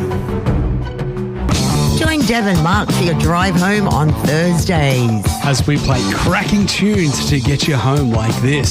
I just want to celebrate another day of living. With Santa to keep you company in traffic. And they accuse me of having an STI. Oh, no. Like, I don't have an STI. Oh, no. I said, what STI do I have? Oh, we don't know. I'm like, do you think you're going to test that before you make these grand proclamations? Think? I mean, of course you have to test that. Do I look like the type of person to have an STI? Moving and grooving at 5 p.m. every Thursday. On your local sound. 2RRR. Nataraj ಅವರೇ, ಇತ್ತೀಚೆಗೆ ನಾನು Facebook ನೋಡ್ತಾ ಇರಬೇಕಾದ್ರೆ Melbourne ನಲ್ಲಿ ಒಂದು function ಆಯ್ತು, as ಒಂದು function, community television ಏನೋ ಒಂದು, ಅದರಲ್ಲಿ ನಿಮ್ಮ ಫೋಟೋ, ಮಹೇಶ್ ರಾವ್ ಅವ್ರ ಫೋಟೋ ಎಲ್ಲಾನು ನೋಡಿದೆ. ಸೊ ಒಂದು ಸಂಕ್ಷಿಪ್ತವಾಗಿ ನಮ್ಮ ಶ್ರೋತೃಗಳಿಗೆ ಅದು ಏನು ಕಾರ್ಯಕ್ರಮ ಅಂತ ತಿಳಿಸ್ಕೊಡಕ್ಕಾಗತ್ತಾ? ಇದನ್ನೇ ಮಹೇಶ್ ರಾವ್ ಆಗಲೇ ಹೇಳಿದ್ದಾರೆ ಅಂತ ಕಾಣುತ್ತೆ. ಇದು ನಾನು ಎಲ್ಲರಿಗೂ ತಿಳಿದಂಥ ವಿಷಯನೇ. ಆಸ್ ಇಂಡಿಯನ್ ಅಂತ ಅಂದ್ಬಿಟ್ಟು ಒಂದು ಟಿವಿ ಶೋನ ಫಾಕ್ಸ್ಟೆಲ್ನಲ್ಲಿ ಮಾಡ್ತೀನಿ. ಈಗ ಸುಮಾರು 6 ವರ್ಷಗಳ ಹಿಂದೆ ಆ ಶೋನ ನೋಡ್ಬಿಟ್ಟು ಮೆಲ್ಬರ್ನ್ ಮತ್ತು ಅಡ್ಲೇಡ್ ನಲ್ಲಿ ಕಮ್ಯುನಿಟಿ ಟೆಲಿವಿಷನ್ ಅವರು C31 C44 ಅಂತಿದೆ. C31 Melbourne, C44 ಅಡ್ಲೇಡ್. ಅವರು ನನಗೆ ನಿಮ್ಮ ಆ ವಿಡಿಯೋನ ಶೇರ್ ಮಾಡೋಕ್ಕಾಗತ್ತಾ ಅಂತ ಅದನ್ನು ಫಾಕ್ಸ್ಟೆಲ್ ಕೇಳಿದೆ. ಖಂಡಿತ ಮಾಡಿ ಅಂತಂದ್ರು. ಕಮ್ಯುನಿಟಿ ಅಂದರೆ ನಾಟ್ ಫಾರ್ ಪ್ರಾಫಿಟ್ ತಾನೆ, ಅದು ಇದೇ ಥರ ನಮ್ಮ ರೇಡಿಯೋ ಥರನೇ. ಅವಾಗ್ಲಿಂದ ನಾನು ಮೆಲ್ಬರ್ನ್ ಮತ್ತು ಅಡ್ಲೇಡ್ ಶೋನಲ್ಲಿ, ಇನ್ನು ಮುಂಚೆ TVS ಅಂತಿತ್ತು ಇಲ್ಲಿ, ನಿಮಗೆ ಜ್ಞಾಪಕ ಇದೆ? ಹೌದು. ಅದೇ ಥರ ಅವರು ಇಲ್ಲಿ ಇವ್ರು ಉಳಿಸ್ಕೊಳ್ಳಿಲ್ಲ, ಸಿಡ್ನಿಯವರು, ಅವ್ರು ಉಳಿಸ್ಕೊಂಡ್ರು ಕಮ್ಯುನಿಟಿ ಟೆಲಿವಿಷನ್ನ. ಅದರಿಂದ 6 ವರ್ಷದಿಂದ ಮಾಡ್ತಾ ಇರೋದ್ರಲ್ಲಿ 2ನೇ ಸಲ ನಾವು ಫೈನಲಿಸ್ಟ್ ಆಗಿ ತಲುಪಿದ್ದೀವಿ. ಕಲ್ಚರಲಿ ಅಂಡ್ ಲಿಂಗ್ವಿಸ್ಟಿಕಲಿ ಡೈವರ್ಸ್ ಪ್ರೋಗ್ರಾಮ್ ಅಂತ ಒಂದು ಸೆಗ್ಮೆಂಟ್ ಇದೆ ಅದರಲ್ಲಿ ಬೆಸ್ಟ್ 5 ಶೋಸ್, ಒಂದು 360 ಶೋನೋ ಏನೋ ಇದರಲ್ಲಿ, ಅದರಲ್ಲಿ 5 ಶೋನ ಸೆಲೆಕ್ಟ್ ಮಾಡಿದ್ರು ಈ ವರ್ಷ. ಅದರಲ್ಲಿ ನಮ್ದು ಒಂದು ಆಸ್ ಇಂಡಿಯನ್ ಟಿವಿ ಶೋ ಒಂದು, ಅದಕ್ಕೆ ಆಂಟನಾ ಅವಾರ್ಡ್ಸ್ ಅಂತ ಕರೀತಾರೆ. ಅದಕ್ಕೆ ಆಂಟನಾ ಅವಾರ್ಡ್ಸ್ ಪ್ರತಿ ವರ್ಷನೂ ನಡೆಯುವಂತ ಒಂದು, ಇದು ಯಾವ್ದಾದ್ರು ಒಂದು ಪರ್ಟಿಕ್ಯುಲರ್ ಶೋನ ಅಥವಾ ನಿಮ್ದು ಪ್ರತಿ ವಾರ ಬರ್ತಿದ್ದ ಶೋಗೆ ಮಾಡಿ? ಇಲ್ಲ, ಯಾವ್ದಾದ್ರು ಒಂದು ಶೋನ ನೀವು ಆ ವರ್ಷ ಮಾಡಿದ್ದ ಶೋನ ನೀವು ನಾಮಿನೇಟ್ ಮಾಡಬೇಕು. ನಾನು ಮಾಡಿದ್ದು ನಮ್ಮ UAE ನಲ್ಲಿ, ಯುನೈಟೆಡ್ ಅರಬ್ ಎಮಿರೇಟ್ಸ್ನಲ್ಲಿ, ಹಾರ್ಟ್ಲ್ಯಾಂಡ್ ಆಫ್ ಇಸ್ಲಾಂ, ಅಲ್ಲಿ ಒಂದು ಹಿಂದೂ ಟೆಂಪಲ್, ಹಿಂದೂ ದೇವಾಲಯನ್ನ ಅದ್ರ ಮೇಲೆ ಒಂದು ಸ್ಟೋರಿ ಮಾಡಿದೆ ನಾನು. ಯಾಕೆಂತಂದ್ರೆ ಅಲ್ಲಿಂದ ಎಲ್ಲ ವಿಡಿಯೋಗಳನ್ನು ಕಳಿಸಿದ್ರು ನನಗೆ. ಬ್ಯಾಪ್ಸ್ ಅಂತ ಇದೆಯಲ್ಲ, ಸ್ವಾಮಿನಾರಾಯಣ್ ಟೆಂಪಲ್, ಆ ಒಂದು ಹೆಣದಂಥ ಒಂದು ಕಥೆ ಎಲ್ಲರದ್ದು. ಅಲ್ಲಿ ಏನು ನಮ್ಮ ಇಂಟ್ರೊಡಕ್ಷನ್ ಏನು ಅಂತಂದ್ರೆ, if the humanity is able to put aside their differences and work together for the betterment of the entire humanity, what can be achieved was showcased in this temple.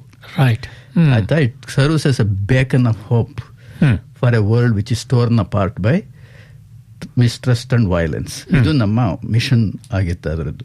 ಅದನ್ನ ಮೆಚ್ಚಿ ನಮಗೆ ಆ 5 ಶೋನಲ್ಲಿ ನಮ್ದು ಒಂದು ಶೋ. ಅದ್ಭುತ. ಅದಕ್ಕೋಸ್ಕರ ಮೆಲ್ಬರ್ನ್ ನಡೆಯೋದು ಅದು ಯಾವಾಗಲೂ ಪ್ರತಿ ವರ್ಷನೂ. ಸೊ ಅದರಿಂದ ಮಹೇಶ್ ರಾವ್ ಅವರ ಮಗ ಆದಿತ್ಯ ರಾವ್ ಅವ್ರದ್ದು ಕೇಳಿದ್ದೀರಾ ನೀವು? ಸಿಡ್ನಿ ಕನ್ನಡ ವಾಣಿನಲ್ಲಿ ಪ್ರಾರಂಭದಲ್ಲೇ ಅವರದ್ದು ತಾನೆ ಧ್ವನಿ ನೀವು ಕೇಳೋದು. ಮಹೇಶ್ ರಾವ್ ಮಗ ಆದಿತ್ಯ ರಾವ್ ನಮ್ಮ ಶೋನ ಆಂಕರ್ ಮಾಡೋದು. Hearty congratulations Nataraj. ಮುಂದೆನೂ ಹೀಗೆ ನಿಮ್ಮ ಶೋಗಳು ಸೆಲೆಕ್ಟ್ ಆಗ್ತಾ ಇರಲಿ ಅಂತ ಕೇಳ್ಕೊತೀವಿ. ಒಂದಲ್ಲ ಒಂದ್ ದಿವಸ ಒಂದು ಅವಾರ್ಡ್ ತಗೊಂಬನ್ನಿ ಅಂತ. ಇಲ್ಲ, ಅವಾರ್ಡ್ ಬಂದಿದೆ ಆಗ್ಲೇನೆ. ಈ ಒಂದು ಸಲ ಇದು ಪ್ರೀಮಿಯರ್ಸ್ ಅವಾರ್ಡ್ ಇಲ್ಲೂ ಬರುತ್ತೆ, ನ್ಯೂ ಸೌತ್ ವೇಲ್ಸ್ ನಲ್ಲಿ. ಅದರಿಂದ ಆದ್ರೂ ನೋಡಿ, ನಿಮ್ಮ ಇಷ್ಟು 360 ಕಮ್ಯುನಿಟಿ ಶೋನಲ್ಲಿ ನಿಮ್ಮ ಒಂದು ಶೋನ 5 ಲಾಸ್ಟ್ 5 ಅಂತ ಮಾಡಿ ಸೆಲೆಕ್ಟ್ ಮಾಡಿದ್ದಾರಲ್ಲ, ಅದೇ ಒಂದು ದೊಡ್ಡ ಅಚೀವ್ಮೆಂಟ್. ಕಂಗ್ರ್ಯಾಚುಲೇಷನ್. ಬಹಳ ಧನ್ಯವಾದಗಳು. ಈಗ ನೋಡಿ, ಕಳೆದ ವಾರ ಸಾಲು ಮರದ ತಿಮ್ಮಕ್ಕ ಅವರ ಮರಣ ಹೊಂದಿದ್ದು ಎಲ್ರಿಗೂ ಗೊತ್ತಿರೋ ವಿಚಾರ. ಅವತ್ತು ನಾವು ಇಲ್ಲಿ ಕಾರ್ಯಕ್ರಮ ಅವ್ರಿಗೊಂದು ಸಣ್ಣ ಶ್ರದ್ಧಾಂಜಲಿ ಅರ್ಪಿಸಿ ಶ್ರೋತೃಗಳಿಂದ ಕೇಳಿದ್ವಿ, ನೀವು ಯಾರು ಶ್ರದ್ಧಾಂಜಲಿ ಅರ್ಪಿಸೋದಾದ್ರೆ ಅರ್ಪಿಸಿ ಅಂತ. ಅದಕ್ಕೆ ಉತ್ತರದ ರೂಪದಲ್ಲಿ ಅನು ಶಿವರಾಮ್ ಅವರು ಒಂದು ಶ್ರದ್ಧಾಂಜಲಿಯನ್ನು ಕಳಿಸಿದ್ದಾರೆ. ಇವಾಗ ಅದನ್ನು ಕೇಳೋಣ. ಅದಲ್ಲದೆ ಇನ್ನೂ ಒಂದು ಆಯ್ತು, ಅದ್ರ ವಿಚಾರ ನಾವು ಇಲ್ಲೇ ಮಾತಾಡ್ತಾ ಇದ್ದಾಗ ಶಶಿಕಾಂತ್ ಇದ್ರು ಇಲ್ಲಿ. ಶಶಿಕಾಂತ್ ಅವರು ಅಯ್ಯೋ BR ಛಾಯಾ ಅವರು ಅವ್ರ ಮೇಲೆ ಒಂದು ಹಾಡು ಹಾಡಿದ್ದಾರೆ ಅಂತ ಹೇಳ್ಬಿಟ್ಟು ಹಾಡನ್ನ ಎಲ್ಲಿಂದ ತಗೊಂಬಂದು ಓದಿದ್ರು. BR ಛಾಯಾ ಇವ್ರ ಮೇಲೆ ಹಾಡಿರೋದನ್ನ, ಸಾಲು ಮರದ ತಿಮ್ಮಕ್ಕನ ಮೇಲೆ. ಇವತ್ತು ಅದು ಎರಡನ್ನೂ ಕೇಳೋಣ. ಒಂದು, ಅನು ಶಿವರಾಮ್ ಅವರು ಮೊದಲು ಶ್ರದ್ಧಾಂಜಲಿ ಅರ್ಪಿಸ್ಬಿಡ್ತಾರೆ. ಅದಕ್ಕೆ ಮುಕ್ತಾಯವಾಗಿ BR ಛಾಯಾ ಅವರು ಹಾಡಿರೋ ಒಂದು ಚಿಕ್ಕ ಹಾಡು, ಅದೆರಡೊಂದು ಕೇಳೋಣ. ಈಗ ಇದು ನಮ್ಮ ನಿಲಯದಿಂದ ಆಕೆಗೆ ಅರ್ಪಿಸ್ತಾ ಇರೋ ಶ್ರದ್ಧಾಂಜಲಿ ಅಂತ ಭಾವಿಸ್ಬೇಕು.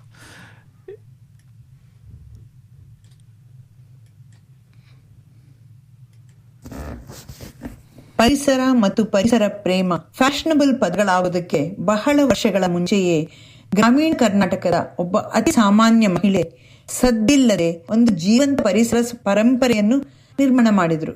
ಆಕೆಗೆ ಯಾವುದೇ ಶಿಕ್ಷಣವಾಗಲಿ ಅಥವಾ ಸಾರ್ವಜನಿಕ ಸಹಾಯವಾಗಲಿ ಇರಲಿಲ್ಲ. ಹಣವನ್ನಂತೂ ಆಕೆ ಹೊಂದದಿರಲಿ ನೋಡಿರಲೂ ಇಲ್ಲ.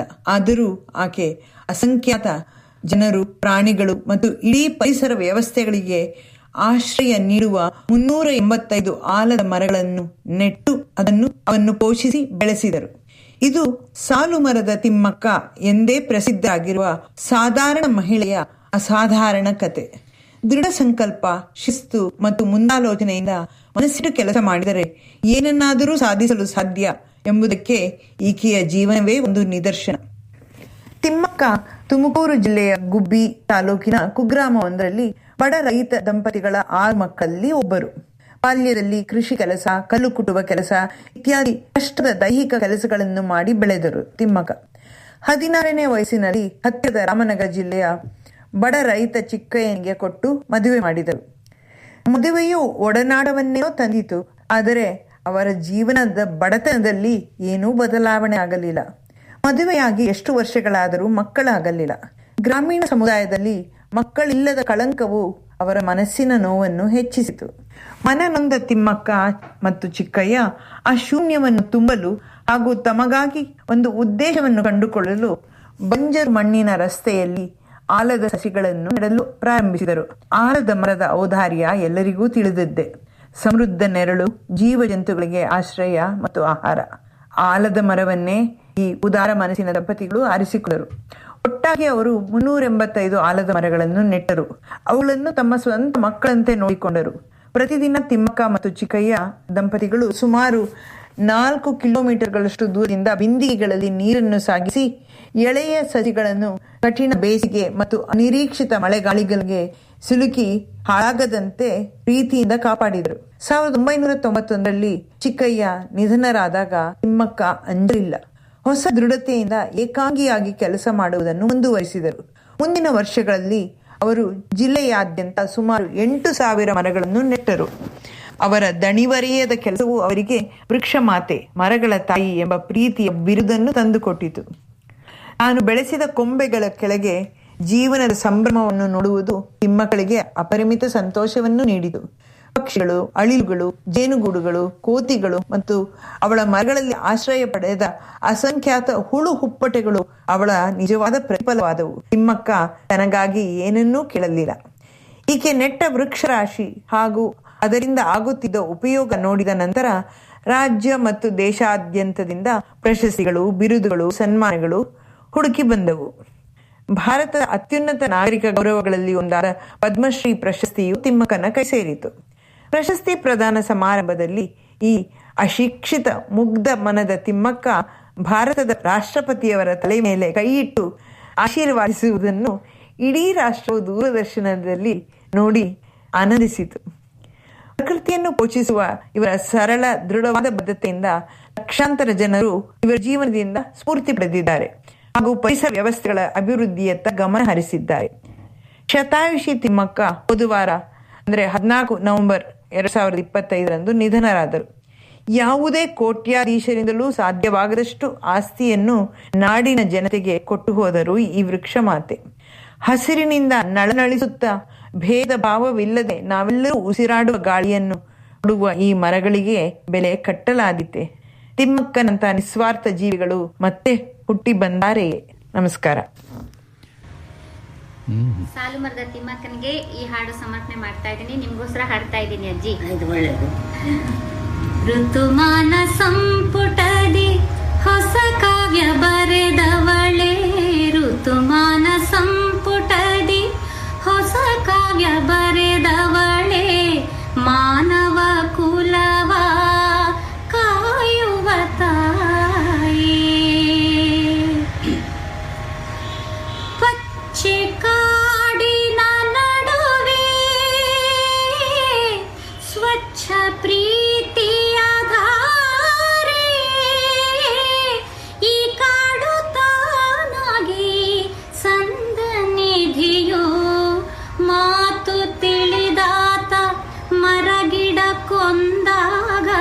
ವನದ ಮೌನಕ್ಕೆ ತಾಳ್ಮೆಯಲ್ಲಿಯವರೆಗೂ ಋತುಮಾನ ಸಂಪುಟದಿ ಹೊಸ ಕಾವ್ಯ ಬರೆದವಳೆ ಮಾನವ ಕುಲವ ಕಾಯುವ ತಾಯೇ ಕಾಯುವ ತಾಯೇ. ಅನು ಶಿವರಾಮ್ ಹಾಗೂ ಬಿ ಆರ್ ಛಾಯ್ ಅವರಿಗೆ ಧನ್ಯವಾದಗಳು. ಅನು ಶಿವರಾಮ್ ಎಷ್ಟು ಚೆನ್ನಾಗಿ ಬರೆದಿದ್ದಾರೆ. ಅವರು ಬರೆದಿರೋ ಟ್ರಿಬ್ಯೂಟ್ ಅದನ್ನು ಕೇಳ್ತಾ ಇದ್ದಾಗ ನಂಗೆ ಅನ್ನಿಸ್ತು, ವಾಸ್ತವ ಸಾಧ್ಯತೆ. ಈಗ ಮುಂಚೆ ಒಂದು ಕಥೆ ಓದಿದ್ವಲ್ಲ, ಅದಕ್ಕೆ ಎಂಥ ಒಳ್ಳೆ ಉದಾಹರಣೆ.